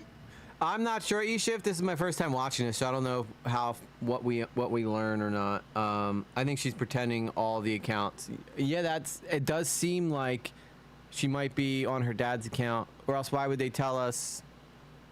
Unless the dad was just genuinely like shocked too. She was trying to be an influencer using her parents' death, in my opinion. Yeah, that's why she was reaching out to me. Wait, who was reaching out to you? Oh, she was reaching out in your opinion. Okay. I was like, did she contact you specifically, Phallic? There's some interesting parts to the eulogy, like when she... Yeah, if she's like, why aren't these true crime people on my parents' case? Go look it up. Go look it up. I'm a big fan. I want you to see what you, if you know, maybe I can create a YouTube career off of this. Listen, she was a pretty enough girl. She would have been able to eventually figure it out and find fame. But everybody wants it overnight. Nobody wants to work for this shit anymore. He states, as for my mother, Okay, everything we I went thought. through does not define what kind of person or what kind of mother you were. You were a beautiful, kind soul with so much gratitude. And it just makes the police kind of tilt their head. You're saying like even during that time when that's happening, the cops are already getting some kind of vibes or being alerted? Yeah, because the police, it seems like the police... I always kind of was never really sure how I felt about this style of true crime thing where these people will like tell their friend the story. And I guess from a story perspective, it works better, but I like Mr. Ballin's approach to telling stories like this more, where he just like gets down to the brass tacks. Police are on the same page as a lot of people on the internet, and a lot of people on the internet didn't want to ask the questions because they didn't want to be perceived as being rude, but it's just a little weird of a eulogy. What does it mean, like, regardless of everything we went through, it doesn't define what kind of person or what kind of mother you are? Also, in the eulogy, she's not breaking down in tears. She sounds like she's crying, like she's choked up, but she's not crying. She's not wiping away tears. She never has to collect herself or take a breath to catch her breath. It's just slightly weird. And then she has this whole... Yeah, if you ever cry and try to read, it's really hard to do. It's really hard. When you're actually genuinely crying and like reading something, you have a really hard time reading, you have a hard time breathing, you have a hard time focusing, you know, not like her, where she just seemed like she was kind of playing a character. Like thank you list, like an Oscar speech at the very end where people are like, sorry. what's happening? And then her very last two words are, I'm sorry. I love you guys. I'm sorry. And so people thought, ooh, it's just a little weird. But again, people grieve differently, so it would be inappropriate to ask, hey, what are you sorry for? Hey, why did you list off all these thank yous to these random people? Hey, why are you... I noticed there's a lot of true crime podcasts that do the same thing. They'll just basically have a woman who tells the story of the crime and be like, what do you think? And then there'll be somebody who's reacting to this as they're hearing about it for the first time. Wearing a light blue baby doll dress at a funeral.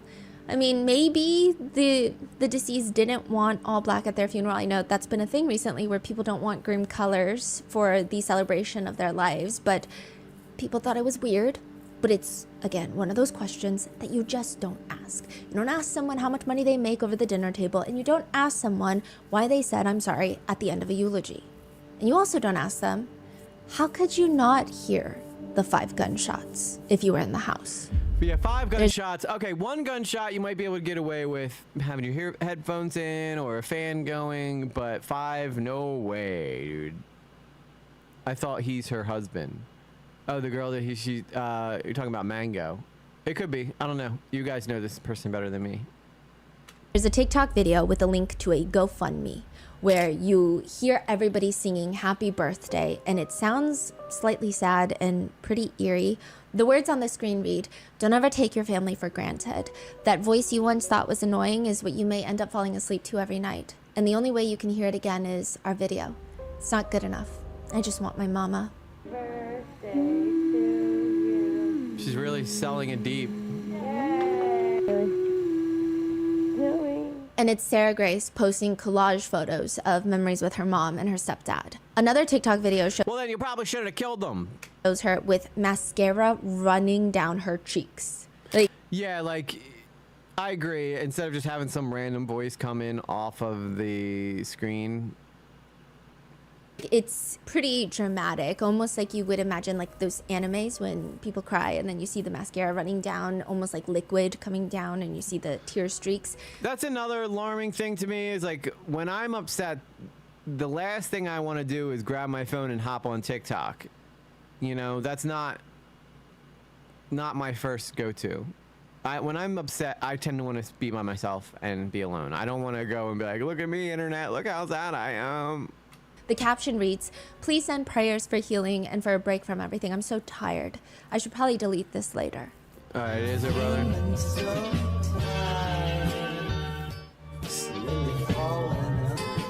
Singing it. And because a lot of people who found Sarah Grace through allegedly, reportedly, or through some of these TikTok accounts that are reporting on her parents' case, they want to ask, but they also don't want to ask. And a lot of people wrote this in hindsight. They're like, hey, when this was all going down on TikTok and she was actively posting TikToks, I really wanted to ask, why are you filming yourself crying?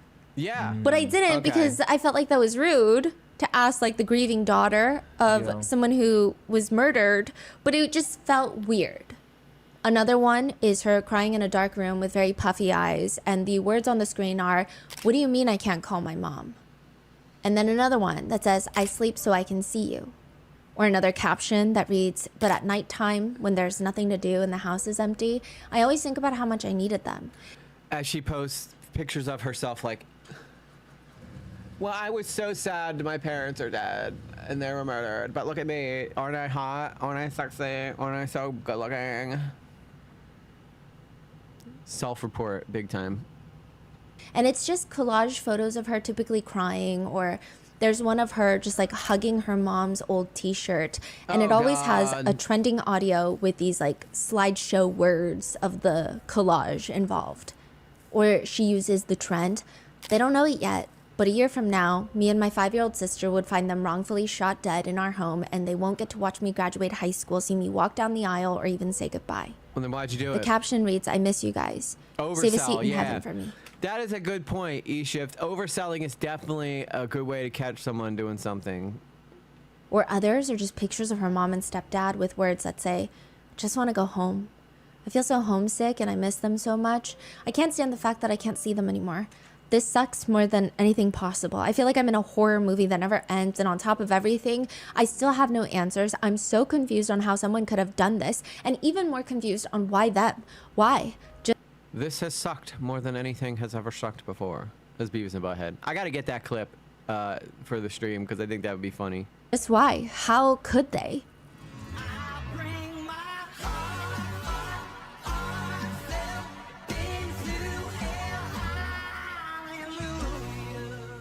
So everything is words, just words on the So screen. creepy. She's never talking. though. Yeah, I mean, there's like a few, it does get weird because at some point she does transition into posting videos that are not about the crime. I mean, this is like months. She doesn't get arrested until July. This happens in February. So for months, she's posting variations of this. And then I think there were like 1 or 2 where she's lip syncing to words, and she seems like every other 17-year-old on TikTok. But majority of her posts were these little collages, or they were videos with the trending audios and then some words on the screen. Was she getting a lot of attention from these posts? Like, are they going all viral? They actually went viral after her arrest. all for nothing. All for nothing. And I feel like the only reason she killed them was for attention. And then they got taken down. And then an account reposted them, but you won't see like a lot of the original comments. Her account's gone, or Yeah. those posts? Okay. Yeah, I would love to see what the comments were. Well, she was probably deleting anybody who may have suggested she had something to do with it anyway. And she will post them writing things like, I'll never forget her last speaking with me. She came into my room. She's referring to her mom. When I was in bed watching a show and she told me goodnight in this deep voice and was acting silly. I should have hugged her. And when James talked to me last, he told me I love you and goodnight through the door. It tears me apart that I didn't open that door and give him a hug. I need my mom more than ever now, and I know that I can't get closure because nothing will bring them back. If you know something, please speak up and help me and my family heal. So that I can come find you and then take you out too, because you obviously know too much.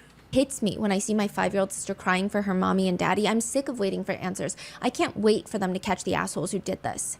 One of the TikToks that she posts, this is the one where a lot of people wanted to ask a question, but they said that they didn't want to ask the question because they didn't want to be perceived as insensitive or rude, or they didn't want to make it seem like, but it was a genuine question that I think a lot of people had. The first picture of the slideshow is her posing in a mirror selfie. She's wearing sweatpants, a cropped corset looking shirt. She's got maybe like half of her midriff out. She's trying to It's look not like sexy. particularly salacious. I'm not trying to be like, oh my gosh, she was so scandalous. I think she dresses like anybody else on TikTok. But it's of her posing in front of the mirror. She's got all of her makeup on and she looks like she's about to go out. The words on the picture read, "You're just thinking it's a small thing that happened." So this is another trend. It's like you write this and then you show all the things that happened and it's not a small thing that happened. It actually has like catastrophic consequences in your life. It's like a canon event.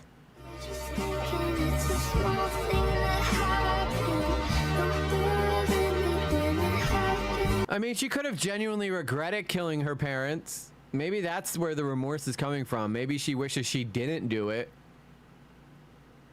And like the guilt of killing them is what's bothering her, not the sadness of them being gone. It's the fact that she killed them and she feels horrible about it. Which is a trend, but people thought it was kind of weird that she's referring to her mom being murdered in the house that she was also asleep in as like, you just think it's a small thing that happened. I mean, maybe she's just misusing the trend, which is maybe odd at best. But it's weird that the very first picture of her is with her makeup on and looking relatively put together, and then the rest are just slideshows of her bawling. Some people are saying, well, that's the point of the trend. You're supposed to show yourself normal, and then as the trauma progresses, and that's the trend. Others are saying it's still kind of weird that she's doing these trends, but then others were arguing, well, maybe she's doing those trends because she wants attention on her mom's case to get it solved. Yeah, I'm sorry. If my parents were murdered, the last thing I'm going to do is use them as a trend. So there was a lot of back and forth, but a lot of people just thought it was maybe one too many crying videos, but they didn't feel like they were in the place to judge, which I agree. Another strange thing that people had questions about is there was someone commenting asking Sarah, what was the weapon? Water gun emoji or knife emoji or question mark, meaning like what was the murder weapon? And Sarah just comments back, water gun emoji. Some people thought that was very weird. It's also been reported that whenever someone commented that they were sorry for her loss, she would just respond, don't be. Now, this is pretty contentious. People are like, yeah, well, that's exactly what I would say too.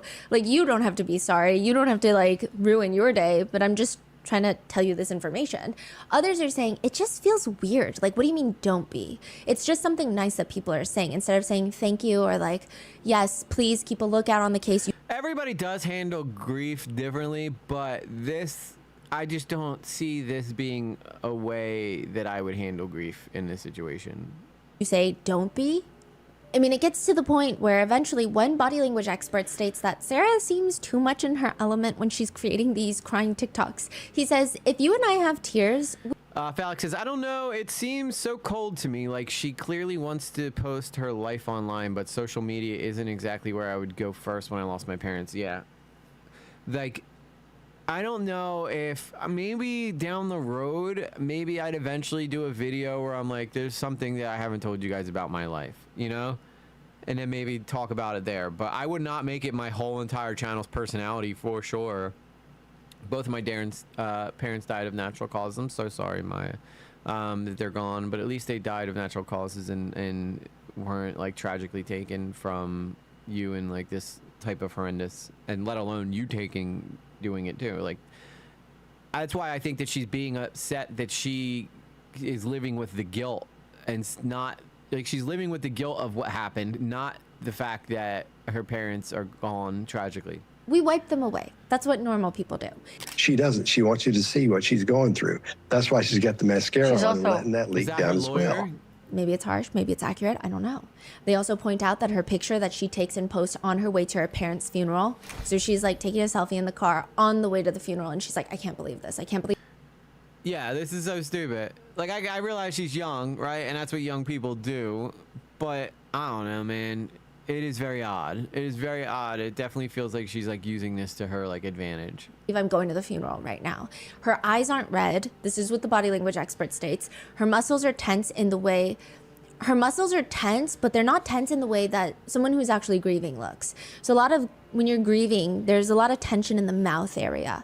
Did they not like check her hands for gunshot residue? Isn't that like one of the first things you do is check people's hands for gunshot residue? Lips. They get downturned. There's pressure. It's almost like you're holding it in your jaw, and then it's like loose but kind of tense at the outer corners of your eyes. She, according to him, does not appear to be in true grief. That's what he believes just looking at that so selfie. sorry, Matt. I mean, take that as you will. I always take body language. Yeah, especially in a murder case.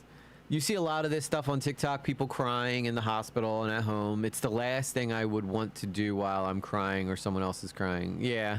Experts with like all the salt grains in the ocean. But these are all hindsight, right? This body language. Okay.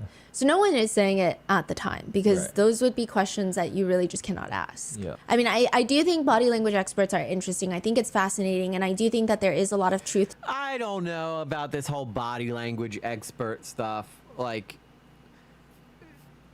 you can ask, right? I would wonder if they could deduce this beforehand, or if they're just only figuring it out after the case because it makes good content, you know?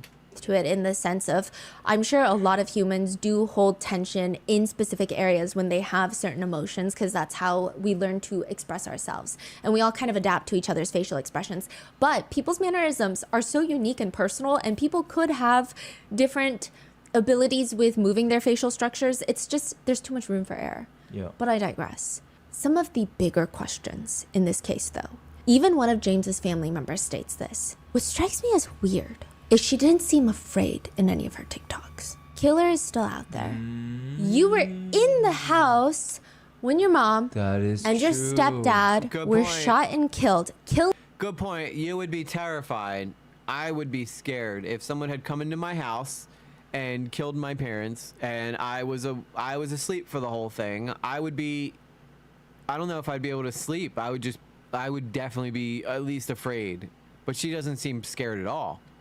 Killers are still out there. Not once did she post, I'm scared. Yeah. I'm afraid. There's a killer on the loose, Stop and yawning, the town EG. needs to be afraid. We don't know what they're gonna do. Stop. We don't know who these people are. We don't know what they're capable of. What are the police doing? There is not much fear. I'm not sleepy. I start yawning and then I can't stop yawning, you know? I saw somebody doing body language during the Johnny Depp case. There's a lot of body language people on YouTube, and some of it is interesting. Like, I remember the JCY or JCS psychology was an interesting channel when they used to focus on the body language stuff. It's more so, I can't wait for them to catch these assholes. Please help me catch them. She also states this is James's niece, so the stepdad's niece. She has no blood relation to Sarah Patrick.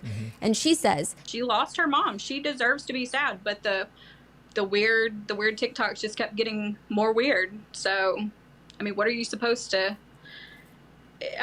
It's very. Can I point out that every single true crime, like most true crime people have like this Nancy Grace look to them? Is that just me, or does every single white girl that does true crime have like the blonde hair with like the Christian look to them? Like, it's basically the Nancy Grace school of looking like a true crimer. I don't know. I don't know what to say about it. I mean, Sarah comments on another TikTok and she says, I'm Sarah. So she's referring to one of the true crime creators talking about her. And she's like, when they said that I'm awake, I actually went to bed around 12 p.m. I think she means 12 a.m. that night as the latest. And I first heard the alarm no more than like 10, 20 minutes before I went to bed. So she heard this like alarm go off in the primary bedroom. This is James Brock's LVAD machine. He's got a heart machine that he's always plugged into because he has really bad heart problems. He had open heart surgery multiple times. He was waiting for a heart transplant. And that alarm will go off for all sorts of things. It does seem like that alarm is slightly sensitive. I don't think it's just me. I don't think it's just me. There's, what's the, not Annie Grace.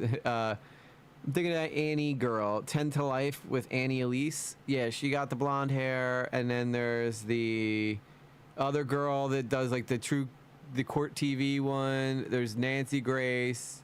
Some of them definitely do, but we stand some Nancy Grace. I'm not coming at Nancy Grace. I'm just saying. From what I can see online, because you have to be, because I mean, he could literally die from his heart not working properly and pumping blood. It's a machine that helps his heart pump blood. Wow. So if that stops, yeah, he will pass. So there's alarms that are embedded on this machine. And she said that she heard the alarm go off maybe like 10, 20 minutes before she fell asleep. And she kind of mentions it's like a common occurrence. It goes off. They have to fix whatever's wrong with it. Sometimes it could be like it's administrative. Sometimes it's not a big deal. If it is a big deal, then the alarm gets louder. You go to the hospital. She thought it was just like a normal day. She goes to bed. She says, I was already really tired and I wasn't hardly even able to hear it due to my TV and my sister's TV and my heater. Plus, my door was barely cracked open when I went to bed. So she's saying she went to sleep super early, heard the alarm go off, and then just knocked out, didn't hear anything else until she was woken up by her 5-year-old sister who was like, oh my gosh, you have to call the police. So people, they don't ask, but they kind of want to ask, how did you not hear the 5 gunshots? Mm-hmm. What time was the shot? We don't know. Okay. What time was she woken up? This was like 8 in the morning, 7 in the morning. Okay. Now, what's interesting... Wait, the parents got killed at...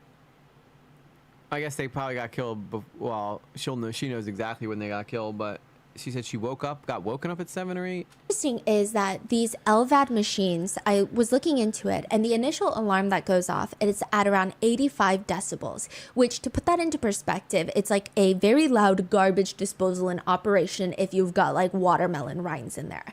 Eat a watermelon, put it in the garbage disposal, turn it on, it's like that whirring sound. Or it sounds like a lawnmower from several feet away, like those handheld lawnmowers. Or it's louder than a normal conversation. Maybe screaming, but it's not like a blaring siren. It's not like the fire alarm in an apartment complex is going off on a Saturday morning. It's not that loud.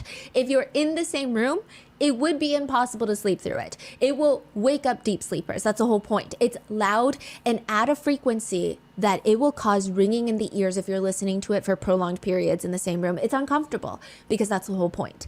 If you hear it go off from maybe a room away, it's probably comparable to a typical TV volume when you're inside the room. So let's say you're sitting in the room and you're watching TV. It's going to sound that same volume when the alarm goes off in the next room.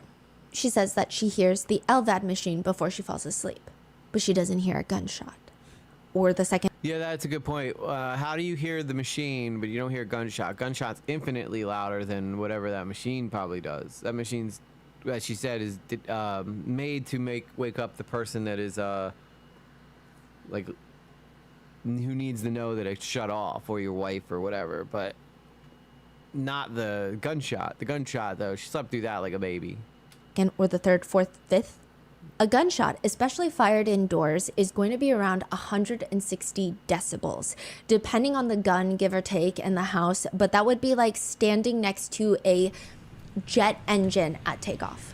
Or if multiple jackhammers were operating simultaneously in your kitchen, in your house at the same time. A single jackhammer is around 110 decibels. They're loud. This is 160. This is much louder. And it's even louder indoors because it's a confined space with lots of walls, floors, ceilings that reflect sound waves back through the rooms. According to gun experts, they say it's virtually impossible. And when you look up the house that they live in, it's a 2,000 square foot house. It's not a Jeff Bezos mansion with like 25 different levels and a guest house for the chief of staff.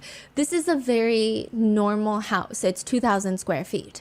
Yeah, I think, can we just talk about how terrifying it is of the idea of a child even thinking that killing your parents is a good idea? Like that's a secondary level of like horror that most of us, I don't really think, could even comprehend. And she says she doesn't hear any of them. One gunshot is 100 times louder than a smoke alarm, 1,000 times louder than a vacuum cleaner. The vibrations are so strong that it can rattle the windows. If there are neighbors within a few hundred feet of the property, which there weren't, but if there were, most likely they would have heard it as well. In fact, depending on how close you are, you could experience pretty severe discomfort in your ears for at least a few hours, if not the entire day afterwards. The only reason you would not hear this, experts theorize, is 3 things: severe pre-existing hard of hearing, unconsciousness, or extreme intoxication or heavy sedation. That's it. That would be the only way. There are a few other points of contention that happen in hindsight, like the fact that Sarah writes in her DM to the true crime creator. I think it would be a really big hit because the only person who posted about it made it as the first image you see when you Google their names.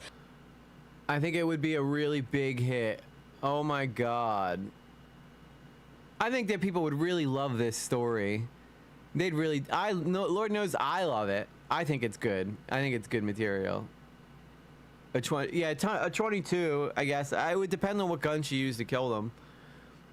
I think it would be a really big hit because the only person who posted it made it as the first image you see when you Google their names. Plus, I can give you intel, I can't give you anything that could break the case. That's what the cops told me. Plus, I can give you intel. I just can't give anything that could break the case. Like me, I killed them. Plus, I can give you intel, I can't give you anything that could break the case. That's what the cops told me. A lot of people feel like, there's a lot of debates on the wording of this. I would say that majority of netizens think it's crazy. It seems like she wants to get TikTok famous. She's trying to tell everyone it's going to be a big case. It's going to be a big hit. It's going to go viral. We're going to be on trending. And it just seems weird to be the daughter of someone who was found brutally murdered in the same house. However, on the flip side, I feel like because I get a lot of emails of people that are requesting that we cover the case and the Rotten Mango team goes through it. And I think that sometimes people are trying to throw out anything to get your attention. Yeah. And whether they think you're chasing views or whether they think that you're doing this or that, it maybe is like, here's an incentive for you to talk about it. Like, just here's everything I can think of for you to talk about it. I can give you like special information that nobody else has. Like, you're probably going to get views. Like, it could be a desperate attempt to get people to talk about it because she wants the case solved. That's been a very big debate from what I can see, and I'd be interested to know your thoughts. Other points of contention are the fact that for me, it seems like she wanted TikTok fame. That's it. Nobody talks about their parents' death like that. That just makes no sense to me. I don't know how they didn't search the house for a gun and tons of other searches. Yeah, I don't know how they don't run gun residue, gunshot residue on her. Everybody that was in the house right away, especially on a murder case. It makes no sense to me why they wouldn't run that. That's like the first thing I do. It's like, all right, let's just clear everybody that was there, run gunshots, even on the 5-year-old, what gunshot residue, and they would have found her right away. Even at the funeral, she is wearing a light blue dress that some people felt was not appropriate. To be fair, it doesn't seem like everybody was adhering to this like black only rule, but one comment reads, "It looks like she purposely chose a dress that makes her appear younger and innocent." I will say the dress is it's like a baby doll dress. And those are trending again. So I don't know if it just happens to be on par with the trends. I don't know if it was more psychological than that, if she wants to appear younger. I'm not entirely sure. But it is, some people think, inappropriate, even in its color for this funeral. In July of 2025, the sheriff's office in Carroll County, Georgia, hold a press conference. Let's go. Today, we can confirm that an arrest has been made in the case. Kristen Brock's 17-year-old daughter, Sarah Grace Patrick, has been taken into custody and charged with 2 counts of murder and 2 counts of aggravated assault in connection with the deaths of her mother. I want to know how they found out it was her, though. That's like always the best part. and her stepfather. The Carrollton Police Department are being quite vague, which is normal for the police. But like, let me tell you, when I say this case is very vague, it's so vague. They keep referencing the idea that they have a mountain of evidence. We don't know anything about said mountain of evidence. Sarah did not confess. Sarah was not even arrested. Her family is a little particular about the wording of this, but a lot of news media reports are saying that she turned herself in, which almost has an insinuation of guilt attached to it. Like, she turned herself in. She's saying, hey, I did it. I want to confess. But that goes directly against the idea that they said that she got taken into custody. I'm coming to the police myself. Her dad is saying that's not at all what happened. We followed the rules. The police were like, hey, we're just going to create warrants for your arrest. So unless you come here tomorrow in the morning, we're going to bring the marshal's office to you. We're bringing the U.S. Marshals to you to arrest you. And it's going to be a big whole thing. So he's saying it's not that Sarah turned herself in. She was told, like, you got to come in, and she was just following the rules. I think that they're very particular about one insinuates guilt. Got it.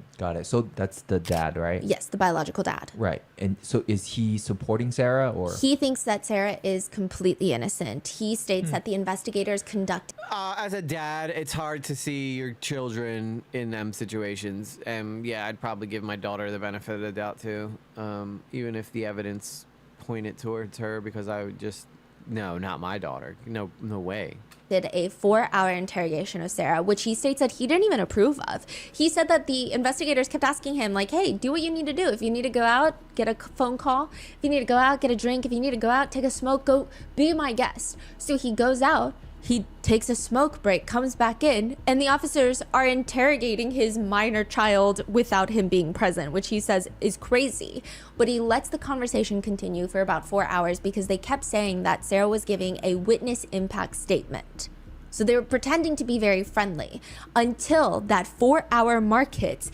And he says that they just start slamming down photos, crime scene photos, of Kristen and James with gunshot wounds laying in their bed. At the end of it, they started throwing pictures of her parents at us, her stepdad and her mom, deceased with gunshot wounds. That were taken by crime scene techs when they came to the scene.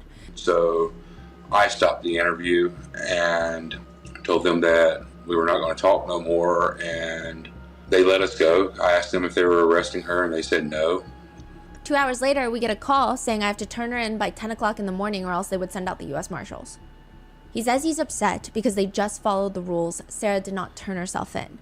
A lot of people actually support Sarah. And I would say a lot of people that know Sarah support Sarah. However, the growing number of people that either call into question her motive or call into question her culpability in its entirety.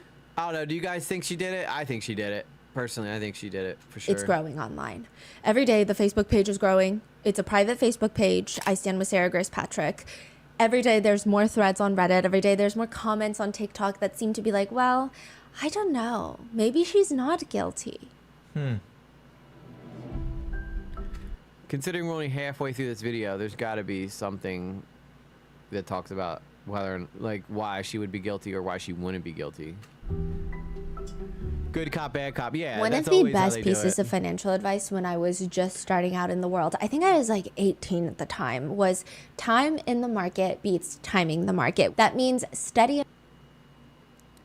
mean, she looks lovely in this ad, but She trusted them because that is who she is. And all these people talking about her apology at the funeral service, saying I'm sorry at the end as an admission of guilt, as some sort of confession.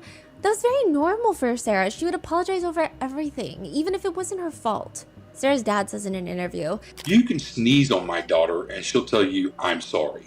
You know, she says I'm sorry to everything, not just to the eulogy, you know? Really, I mean, you could step on her toe and she'll tell you she's sorry she was in the way. That's just the type of girl she is.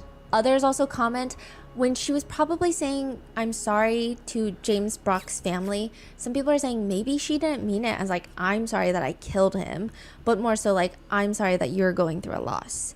Because we don't see any reports that she was saying it. Or she could be saying like, I'm sorry, I'm crying. To people that were related to her mom. So maybe it would, I don't know if that changes things, if she was going to everyone that knew her mom and was like, hey, I'm sorry. Because that would be a little strange of, no, we should be saying that to you if anyone's saying it. But perhaps she was saying it to James Brock's family because she just felt sorry for their loss. I don't know. It's a little unclear with that one. I don't think saying I'm sorry is an admission of guilt. The investigator on the case later tells a reporter it seemed odd. I bet her little sister ends up coming up with the truth. Maybe. I don't know how a 5-year-old words like matter in such a high profile case though. It was more like a speech. And at the end she said, I'm sorry. Was that I'm sorry because I may have done this? Or is it I'm sorry because I was upset during this eulogy? We may never know. But they said that it did raise alarms. A close family friend argues, though, I have known Sarah and her family since Sarah was in middle school. She and my daughter are best friends. She is very much just a child. I mean, no one online knows her background, her story, and what she's gone through. A lot of people think that Kristen and James Brock were not great parents to Sarah Grace Patrick, and that Sarah Patrick probably had a very rough upbringing.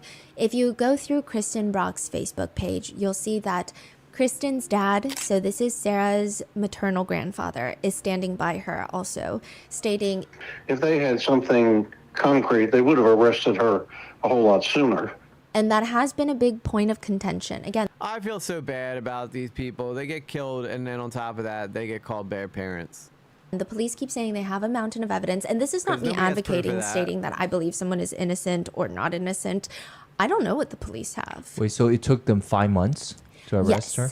People think that is a lengthy amount of time. I will say that Carroll County, Georgia is a very small county. I don't know how many people are on their police force. I don't know if they have the facilities to process a lot of information and evidence quickly.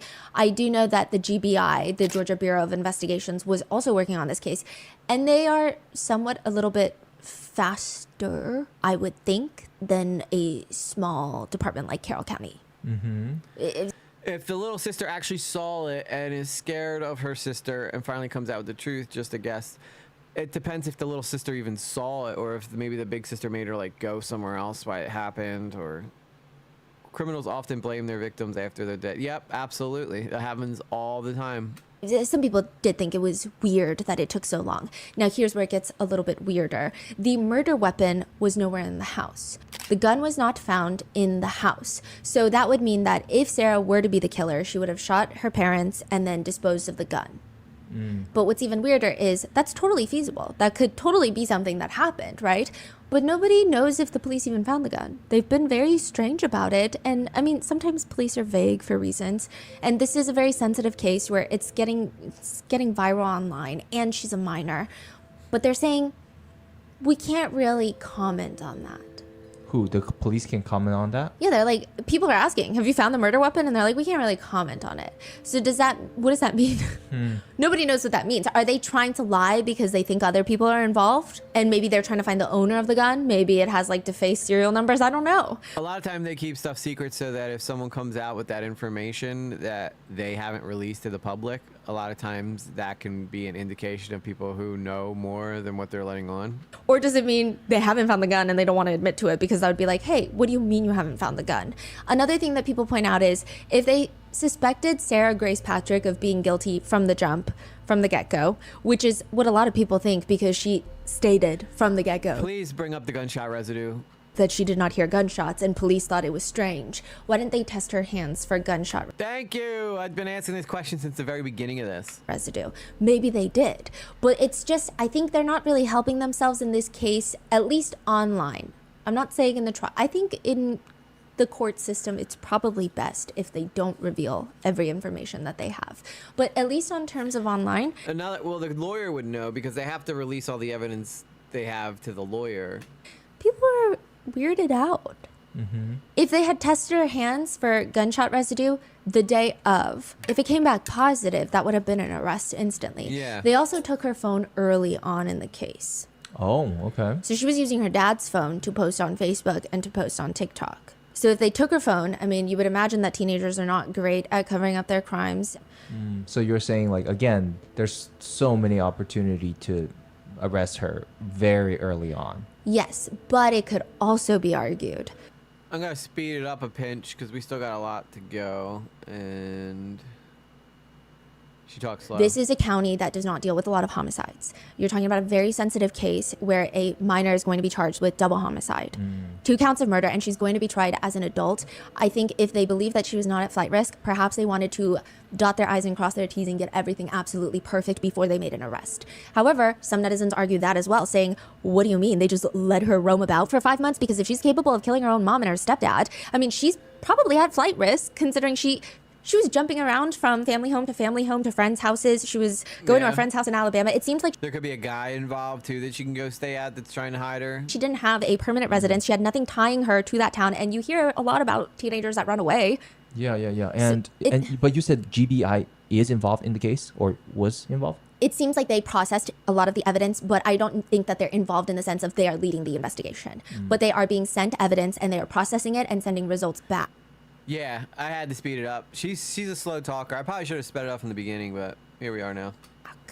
What that evidence is, we don't know. And again, I feel like this almost sounds like I'm advocating to maybe question her innocence. That's not what I'm doing. But also, maybe that is something I should do more because everyone is innocent until proven guilty. It's just this is the conversation that's been online. And it's been growing every single day. I would say initially when she was first arrested, everybody, it seemed, was on board with that she's guilty. People didn't even want a trial. They're like, forget the trial. Forget innocent until proven guilty. No, she's guilty. They would have to get a Look at her search warrant TikToks. for the phone. But now every day, every hour, it seems like there's more comments being like, wait, what's the mountain of evidence? Or new people that are coming into this case that are like, wait, I'm so confused. So they haven't even found the murder weapon. Yeah. What's the evidence that they have against her? So there's 2 sides to the argument. Some are saying maybe they've got no evidence. Others are saying maybe the evidence is so strong, they don't even need to tell the public about it. But Sarah's side of the family is adamant that she did not do this.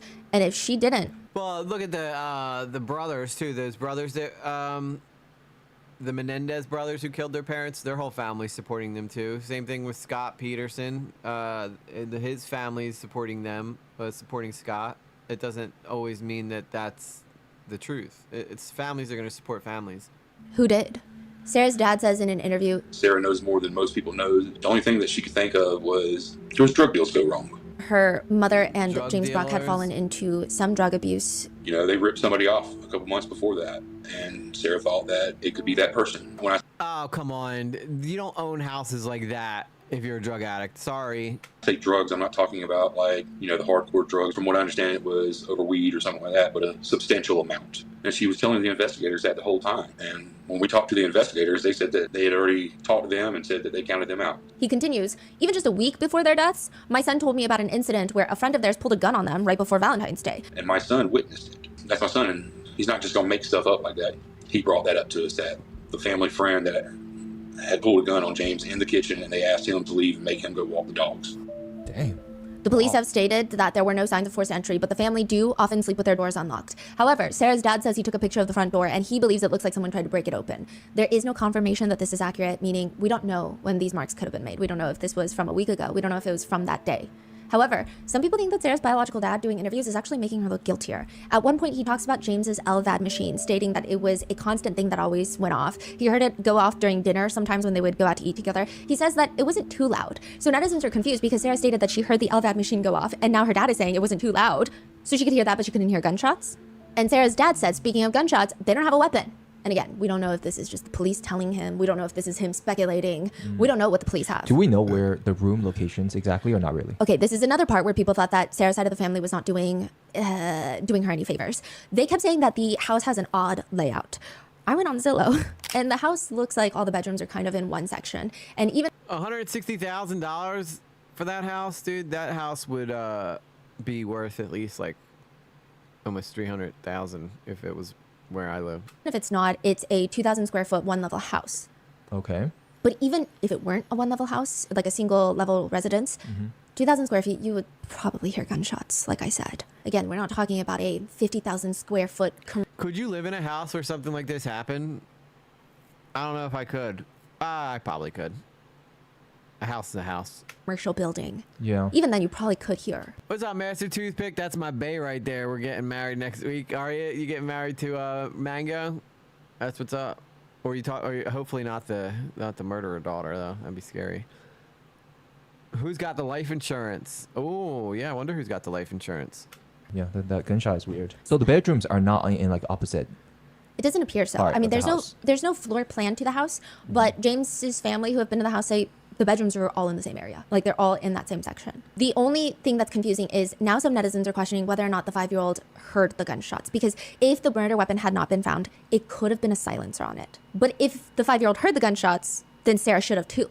So that's where it's kind of tricky. I feel like the 5-year-old heard the gunshots. That doesn't seem like something a 5-year-old could even grasp an understanding of like gun. It's very. I mean, I mean, gunshots are loud, but is it possible that someone can sleep through that? Is what I'm trying to imagine. Experts are saying either A, the 5-year-old did not hear gunshots and maybe heard something else that startled her awake, and there was a silencer on the gun, or B, I don't know. Getting a silencer is illegal and very hard to do. Sarah is lying because there's no way, unless she was drugged, unless she wasn't in the house, Got it. that she did not hear those gunshots. Or she slept with like a big loud fan going or something like that. Yes, sir. You know that's my girl right there. She's pretty. She's a pretty girl. I see. So the experts are saying you are 100% will be woken up. Yes. If there's 5 shots in your house. It's kind of like I guess you could really argue it to the grave like Jen McCabe does with a lot of her arguments in the Karen Reed case. It's like, yeah, you could be like, no, the forensic evidence doesn't know what it's talking about. But ultimately it's like, most people are like, come on. Got it. There's no way. Got it. Unless there was a silencer. So the dad is saying, they don't have a weapon. There has been no weapon found. I mean, they searched that property for days and days and there was no weapon found. Again, we don't know if this is true. Some netizens feel sympathy for the dad. They say, I definitely understand why he's in denial. However, we need to learn to hold our children accountable. Or some people are commenting, I feel very sorry for the dad. I hope for his sake his daughter is innocent. Others are commenting, why would he let her be interrogated without an attorney? He just needs to keep quiet. He's making things worse for her. Yeah, Some I would netizens agree. just He's say, trying to help. I guess I'm just going to wait to see the mountain of evidence. Maybe she's married to Master Toothpick, Sarah. Maybe you don't know. Maybe you don't even know. And so a lot of netizens have then taken to trying to figure out Sarah Patrick's motive. I do want to make a firm note here. This is a very sensitive part of the case that I was kind of struggling with the Rotten Mingo team of like, okay, do we talk about this? Because this is a big part of the conversation right now as it's developing. And I can foresee that it's probably only going to get bigger and probably bigger up until the trial or if she pleads guilty. Because we don't talk about it doesn't mean that it goes away. I do want to make a firm note, though, that when people search for a motive, that does not mean that they're in search for... I think it had to be a gun because there's no way that little girl is... I mean, well, that guy did have a heart problem, but I do feel like she's small enough that... physically, I don't think she would be able to hold down the pillow over the guy. You know what I mean? Like, I don't think that she would be able to hold, like, she's strong enough to be able to hold that pillow over the guy's head. So it had to be a gun. For an excuse for the perpetrator, nor are they saying that any motive would justify any sort of crime, especially one as extreme as double homicide. I think the pursuit of understanding should not be mistaken for... I have the same question about that Idaho murderer guy that killed all those college students in Utah. I think it was Utah. No, Idaho. Idaho murders, yeah. In Idaho. And, like, I wonder how he was able to overpower the young guy that was in there that looked like he could put up a fight at least, you know? Also, have been in pretty much every live, just haven't been in the chat as much, but I'm still here, bro. Thank you, Master Toothpick. I'm waiting for you to get into the trucks, man. We got to race again. Endorsement of actions. I think a lot of people sometimes confuse explanation as justification, and those two things are entirely different. Humans are sometimes wired in weird ways to want to make sense of things and actions that should not be confused again with making peace with said things. There is a quote that I get drawn to for cases like this, which is, the examined crime is not the excused crime, rather it's the one less likely to be repeated. So with that being said, do I think sometimes people like to cross that line? Yeah. I mean, I will say that perhaps with this case, that line gets crossed a few times. And I'll let you know when. But there are a lot of people trying to understand what the hell is happening. Like, if Sarah Patrick killed these two people... I'm still here just lurking and playing video games. Honestly forgot this was a live stream for a second. Dang, Blue Jay. Well, I'm happy you're still here. As a parent, I would support my kids even if they were guilty. Yeah, it's hard as a parent. Like, what do you do? And I can understand why the dad's going on, like... thing on like he's trying to get people to protect his daughter, you know. As a dad, I feel like I'd probably do the same thing. I really tried, but so much settings and everything, but I will get there. But yeah, you just gotta, dude, like I told you, it takes people about a month to get everything dialed in perfectly. So you just got to keep at it. Like, as I said, if you hop in a VC with me sometime, Master Toothpick, I can walk you through everything and get everything set up for you. Why? Why would she do that? It doesn't even make sense. And I think the biggest thing is Sarah Patrick was 17 years old. Even when her mom passes away, her stepfather is gone, she's kind of free. She's roaming about. There's not like one firm guardian. Even the police confirmed it. Like she's 17. She's free to go wherever. It doesn't seem like it's this, oh, you've got 10 more years in my custody and I'm going to say, no, you can't have a boyfriend. It doesn't seem like that. It seems like she could probably just leave and not live with them. So why go to this extreme length? Is it that, was there some sort of underlying mental health condition? Was there some sort of big vendetta against them? Is this just a teenager snapping? I think a lot of people are trying to make sense of it. Did she want the house for herself so that she could have freedom and, you know, live out the way she wanted to? A family member of James's said in an interview that she does not believe that Sarah is innocent. So it seems like Sarah's side of the family believes she is innocent, including Kristen's dad. Sarah's grandpa. Yes, the deceased father. Believes that she's innocent as well. Wow. Yes. Now, James Brock, they have no blood ties. This is his stepdaughter. They believe that Sarah is guilty. And a lot of people believe that Sarah is guilty. They say, first of all, how did she not hear the gunshots? It just doesn't make any sense. The family also states, I mean, Sarah's side of the family is going around town telling everybody that the house had a weird layout, but no, it didn't. That's not true at all. All of the bedrooms were close together. They look pretty normal to me, and it's a small one-floor rancher, so chances are, I don't see how you don't hear a gunshot in that house. Even if you have a fan going or something else like that, it's very small. It's not like a 3-story house or something like that. It's a rather small house.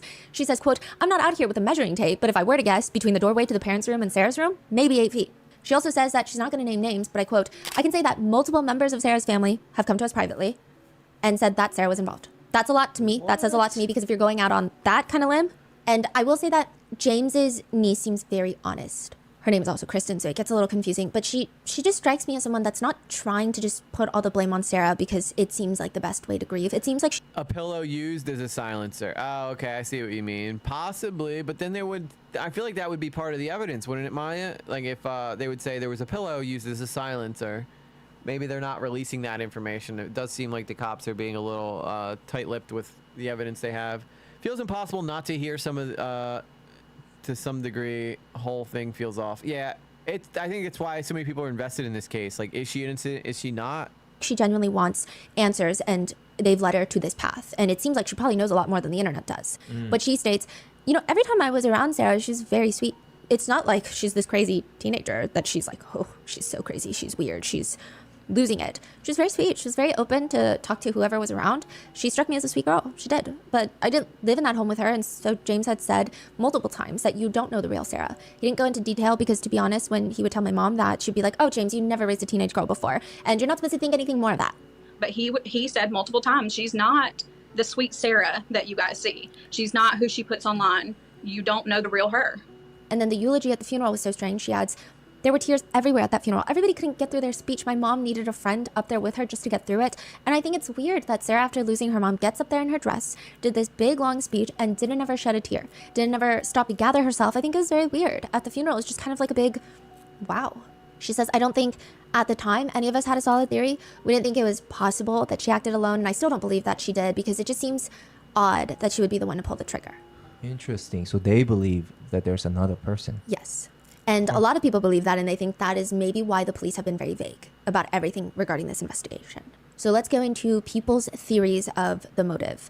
Again, motive is an explanation to actions, not a justification to actions, especially in this situation where it seems like Sarah does have other family members. She's 17. It seems like she was able to walk out of this house if she wanted to. It does not seem to be a self-defense. Like, this is not that. So there's really no justifying, but these are the theories online. The first is, this is the main one, that she wanted to be TikTok famous. There were pictures of her previously before the crimes happened where she is lip-syncing to songs, and there is like my number one choice for why her motive was this is she wants to be TikTok famous. And I think she probably watches a lot of true crime, realizes that some of the victims of these horrendous cases can get more attention online.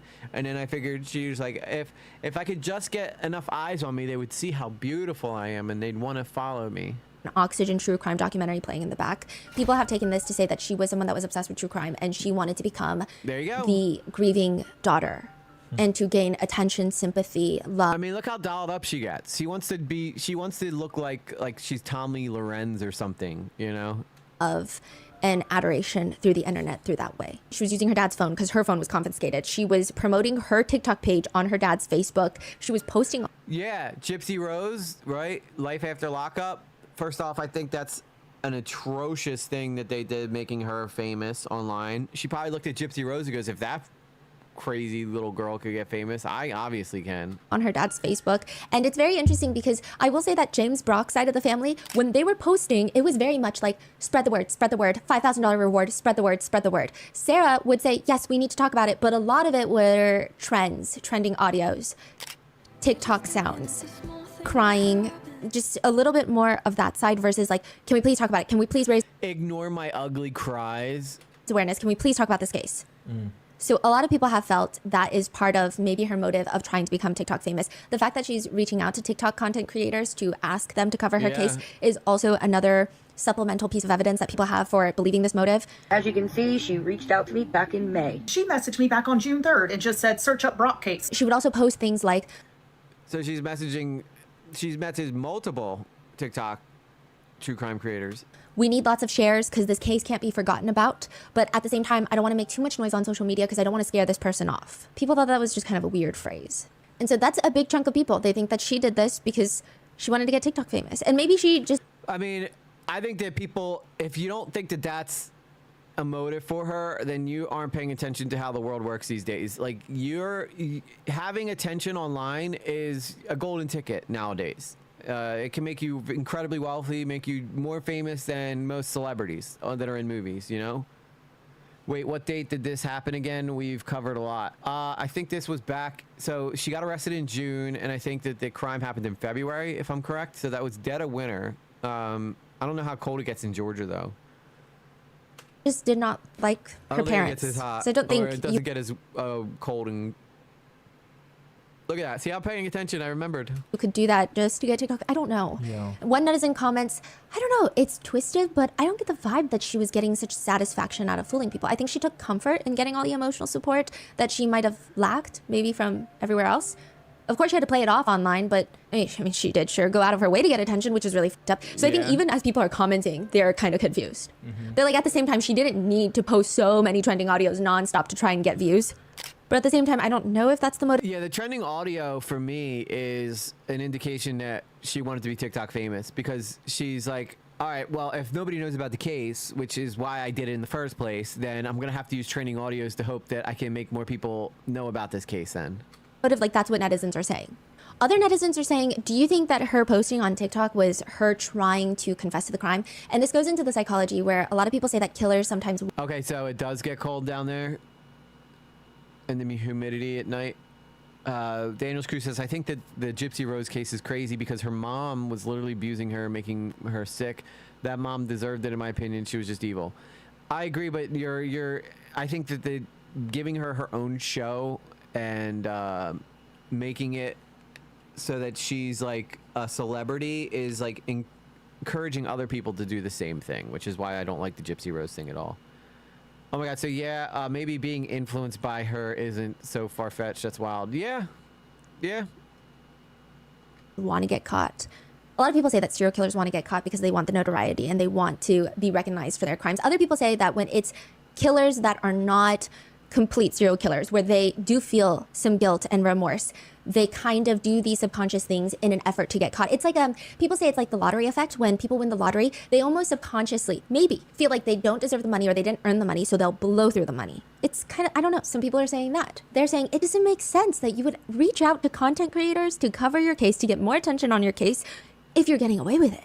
They're saying it just doesn't make sense, and that's why people are saying, no, but it's not about getting away with it, it's about getting TikTok famous. So that's been a huge back and forth. I will say, one quick reminder, though, is one netizen comment reads, she let her little sister find her parents' bodies. Yeah. I don't think it really matters if she felt... That was the first thing I said when this all started, that she let the 5-year-old find... That kid, that is itself incredibly heartbreaking. That little girl deserved so much better. Any remorse. If she did this, like, she let her little sister find her parents' bodies. That's crazy. Then comes the second theory, and this is where I think things get a little bit tricky. There are a lot of people that have resorted to, I would say a good chunk of people are internet sleuthing. They're going online, they're digging into old Facebook posts, they're going onto Instagram accounts and just trying to put some puzzle pieces together for their own understanding of this crime. And then there are people who are straight up victim blaming. She and James Brock officially start dating in 2018, or at least on Facebook. And people are commenting, a new man, good for you. And she's responding, a keeper, finally. New to the public eye, but already in mine and the kids' hearts. Love after divorce is possible, heart emoji. So it seems like things are going well, up until September 20th, 2022. So this is 2 years and 3 months before the crime. Kristen posts on Facebook a very cryptic message. And it's to the point, but somehow cryptic, and it has underlying messages, and it just reads, yeah, this hurts me, but it's gonna hurt her more. And she's talking about their... Yes, this hurts me, but it's going to hurt her more. Please pray for us and our safety. Please let me know if you see James Brock so you can warn me. He is trying to kill me. Has been to get the house and child. Man, wasted tears. Man, wasted tears and now huge fears. That's wild. I mean, breakups and stuff can bring out the worst in people for sure. Influence can turn into money if you know how to use it. Yep, absolutely. Absolutely. I feel like money would be more of a motive. Well, I mean, TikTok fame comes with money. You know, they're one and the same nowadays. If you have a lot of eyes on you online, it's easy to turn that into cash. Their 5-year-old daughter. Again, let's call her Bella. Please pray for us and our safety. Please let me know if you see James Brock so you can warn me. He is trying to kill me, has been trying to get to the house and to the child. Man, wasted tears, now huge fears. Wait, what's going on? So she's posting to her Facebook friends that her little 5-year-old daughter is going to be heartbroken because it appears that her and James are no longer going to be together. And she tells her Facebook friends, hey, if you see James Brock, you have to let me know because he's trying to kill me. Okay. So on that post, one netizen commented. But that doesn't explain her killing both though. Like if he was scary, then she would kill him and leave her mom alone, you know? But I guess maybe if her mom saw her kill him, then you know, she could, you know, rat on her or something. Comments, and this is new. They're saying, sad. This is learned behavior. There's a lot more to this story, and I hope it's all put out there. So there's this argument of, can these posts be used with online discourse to talk about maybe why Sarah Patrick committed these crimes, or is it too soon because nothing has been confirmed, although these are from Kristen Brock's Facebook page. I will say, I do think that a lot of the attention is more so on Kristen Brock because that is Sarah Grace's biological mom. And she does have a lot of Facebook posts talking about her relationship with James. And it seems like a lot of, she was also arrested for child cruelty. We're going to get there. But it seems like she was, from a lot of people's accounts, she was sometimes a little volatile. Even from these posts where she is talking about James trying to kill her, James is very calm anytime he interacts with her on Facebook. And she accuses him of trying to kill her. She accuses him of completely leaving. He hasn't called her, and she has been devastated for hours, puked and all. James doesn't be like this to a 3-year-old. The kid, never calling their 5-year-old, not being a dad that's around, missing all of her birthday. I can't believe my last born second girl will be 3 on the 1st. Really can't believe her dad will miss it. Oh well, that's not. See, I hate when parents do this. You know, me and my daughter's mom, we don't get along a lot, but one thing we don't do is constantly trash each other online. And doing like sleeping with her best friend. Kristen Brock, James Brock. Hey, you're gonna sleep together again, and I'll get it on video if you want. I'm just kidding.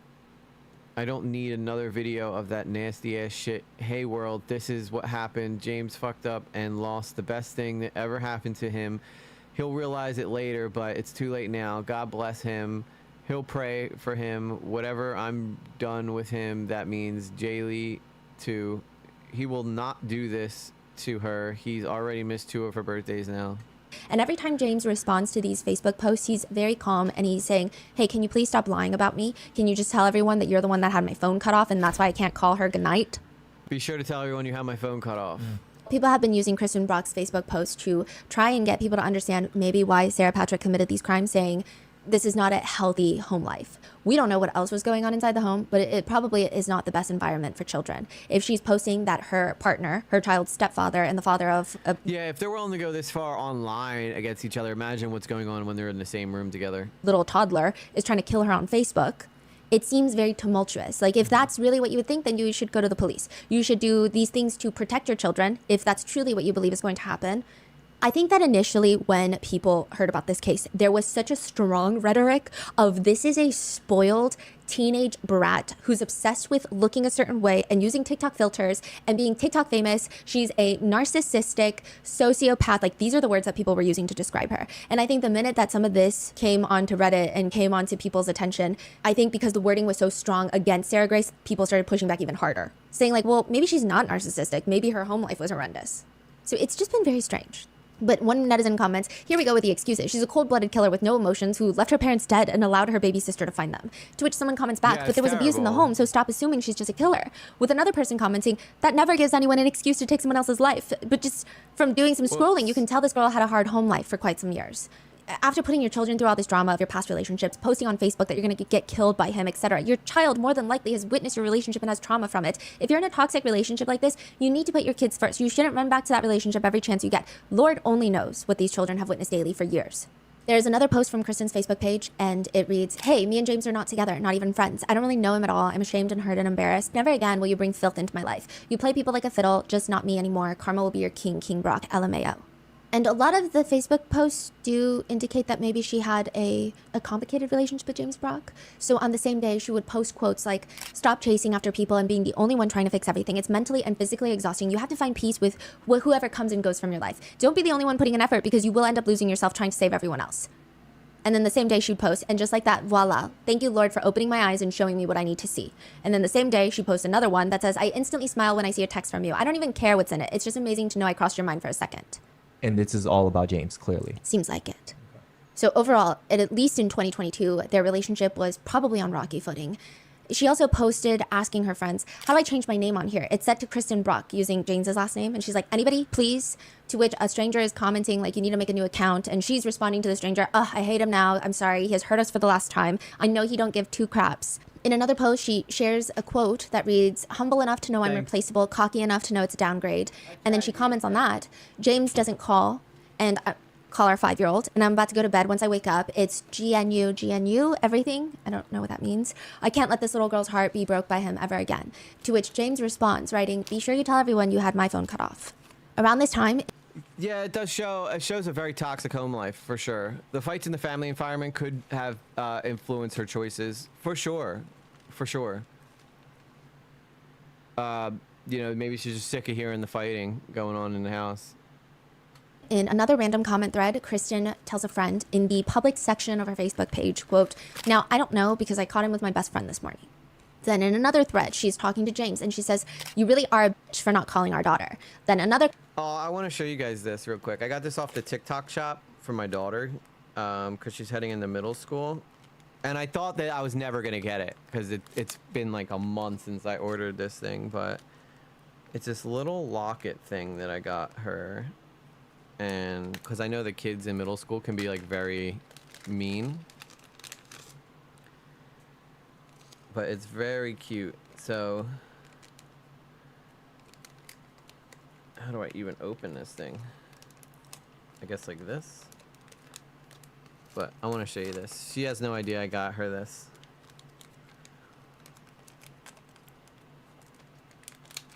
But it's like a little book. It's a little book necklace, right? And I want her to take it with her to school. So it's a little booklet. I don't know if you can see that. Hang on. I think I can adjust this.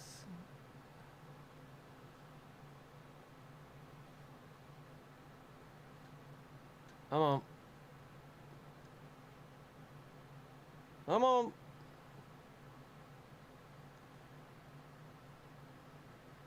Close enough. So it's like a little locket book here. You can open it up.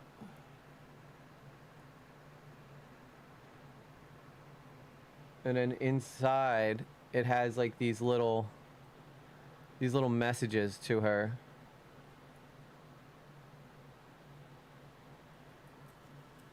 And it says, my little star is like the first thing.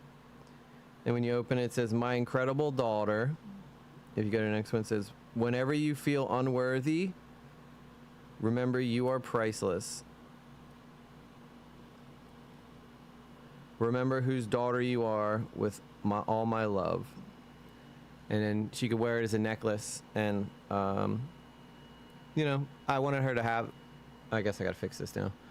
I wanted her to have this for going into middle school, so that she knows, you know, no matter how like tough it gets for her, I love her more than anything.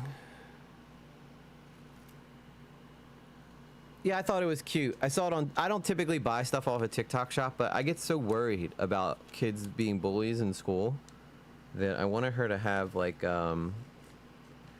something that she can, like, if she's having a hard day, she can have this to look at or something, you know, that she can wear and know that I got her back. I thought it was cute to share this, especially since we're talking about such a shitty topic in regards to parents. Yeah, Dad's always got your back. So I'm excited to give that to her. I wanted to give it to her on her first day of school, but it didn't get here until 2 days in. But next week's her first full week of school, so she'll have it. She'll have it for that. So anyway, I just wanted to show you guys that. I thought it was a neat, cute little thing for her to have. Daniel Screw says, so she was posting about this, about the guy she was living with. I'm so confused. Yeah, this was about the guy, I think that she was, the new husband, the guy that she died with, really. Comment, she writes, just another gay J now. Go fucking someone else. Dope is the right word. I got it because I thought it was dope too. Else's yard, you dopehead. James comments back, retaliating, you know what? You can stop lying to everyone and start telling the truth. You're a fucking joke. Message me and then block me after I message you and then telling lies. You had my phone cut off so I couldn't call and block, and then now you're texting. And you're the dopehead that hasn't been asleep. Game on, Kristen. I will do the same shit to you. Tired of the abuse from you. So this is what James is responding. In addition, a few days after all of that, on September 26, 2022, Kristen posts an address onto Facebook with just the words, party over here. Someone comments, no one's going to show up to a party at 4 a.m. on Sunday. Kristen responds, LMAO crying emoji, you're right, heads are more 2 a.m.ers, which she does state as a joke. However, it has been discussed online, and there have been discussions that Kristen was at one point involved with amphetamines. But it seemed like she was trying to get clean recently, and she started going... Okay, so there was drugs involved in this, but that could... cause like her to, like, I don't know how to really say it, like that could cause people to act pretty crazy. And thank you guys, I'm glad you like it. At church, and it seemed like she was trying to start a new chapter of her life. Now, Sarah claims that maybe that new chapter wasn't as long ago as people are saying, because she told her dad and the investigators that there was a drug deal gone wrong a month prior to their murders. I don't know how accurate that is. That's coming from Sarah Patrick. However, James comments on that post about the party. Damn, you know what lives over there? Dopehead with child cruelty charges to my daughter and your son. In 2022, Kristen was arrested with child cruelty charges in the 3rd degree, which means that you are letting a child witness felonies. That's basically what it means. It appears from all accounts that I could find online that James was inside of a barn. Kristen was very upset with him. She had their daughter in the back seat and her son. So this is James's stepson. I agree. Being addicted doesn't equate to murder, but I definitely think being and it looks like they got their shit together before these murders even happened. So maybe like something. Maybe this girl was raised in a situation where she lived with a lot of regret and a lot of resentment towards them or something. I don't know. I don't think any of behavior justifies killing someone, though. I think that you're better off just getting yourself out of the situation, you know? This is Sarah Patrick's full brother. Sarah's not here at the barn, but he's standing, I guess, outside, and she's trying to run into James with her car, allegedly. And because her daughter was in the backseat and her son witnessed this, it would be cruelty to children in the 3rd degree. Oh, interesting. So James called the cops. Yes. And they came and they charged her with that. Yes. However, it seems like nothing really crazy came of the case. She did tell her parents that... I wonder what the possibility of this being like a murder-suicide is. It's just a big misunderstanding. Bullies are so horrible, and now on social media, yeah, I know, that's why I wanted her to have that, so that, like, whenever she's having a bad day, you know, she finds that, she can cheer her up. Like, James is lying to the police. And that's not what happened. James also accuses Kristen of saying things to her son, such as, quote, you told your son he wasn't your son, he was just a snitch. Missed child cruelty charges in 3rd degree to our daughter and your son. A lot of netizens have found these posts and they have a lot to say about it. I think that it's really interesting that both sides of how they feel don't seem like they can convince the other side. And maybe it has a lot to do with just how we're wired. And maybe some people have more trauma or specific life experiences that have specific views that they cannot change. And I don't think that's necessarily the worst thing, but the people that think that this has no relation to the case, they think it's actually inappropriate to even talk about it because they're like, these are victims in this case. Nothing justifies murder at all. Like, this is a spoiled teenage girl that could have left and she killed them and let the 5-year-old daughter find them. There's no excuse. And the fact that people even think that this is an explanation of anything is bad. And then you have the other side of people that are saying it's actually not bad when you think about children and the way that trauma develops in their brain. If there is evidence of any sort of trauma or any sort of abuse in the house, that could be a good way to understand why she did what she allegedly did and is accused of doing by the police. It seems like they cannot convince the other party to think the way that they think. A lot of people are actually finding these posts and tagging the Carleton Police Department in it. Interesting. And one netizen comment, I said it at the same time her brother did.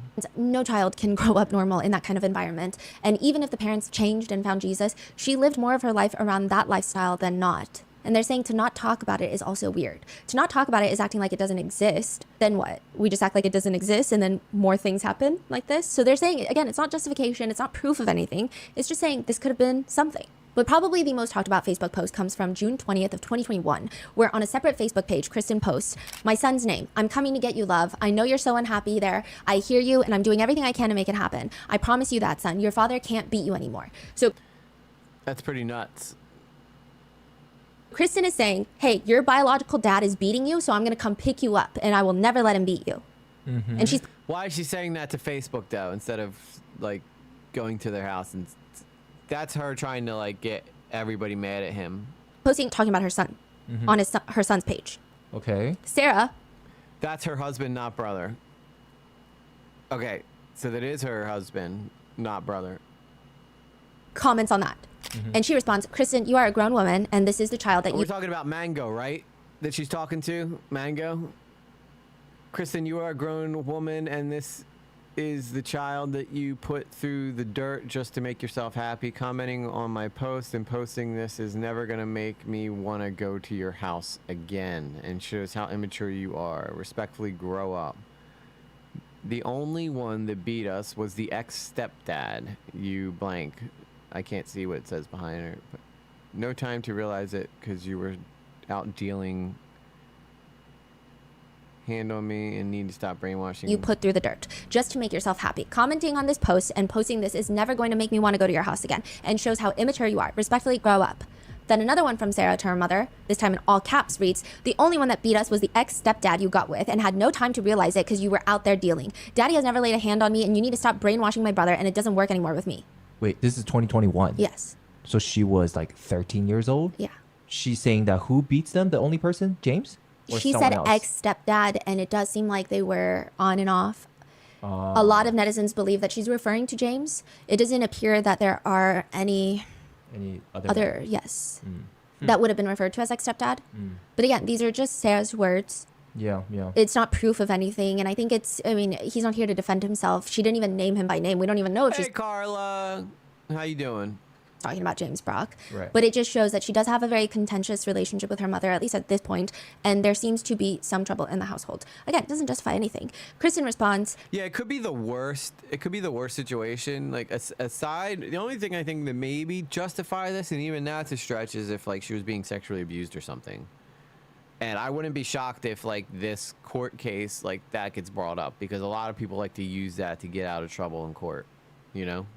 Maybe you need to call me because we need some therapy for real. Sad this is the only way you talk to your mom. Court documents also reveal that Sarah's biological dad, when they get a divorce, Sarah's dad states that Kristen, quote, "The mother has unrehabilitated substance abuse issues, and both she and her boyfriend," referring to James Brock, "fail to adequately provide a suitable drug-free environment for minor children." Sarah's biological dad is accusing Kristen of exposing the children to weed and... Yeah, Friday or Saturday will be the new stream day, because Thursday there's like this league I'm in, another different monster truck league I'm in. So yeah, we'll be doing it Friday or Saturday. Plus I'm back on my new work schedule, so this way, you know, I don't have to like rush off the stream or anything like that.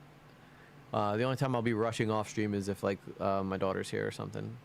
and meth. The motion in the custody battle court docs allege that Kristen would let her friends come over when they were high on meth. And the filing includes this allegation, quote, as a result of the mother's drug usage and the mother's boyfriend disciplining the minor son with a belt that left a visible injury, the Department of Family and Children's Services got involved. He claims that DFACS, which is like CPS in Georgia, gets involved, but the couple quietly moves from one county to another without alerting DFACS. So then DFACS, they just kind of give up on the case because their workload is too high.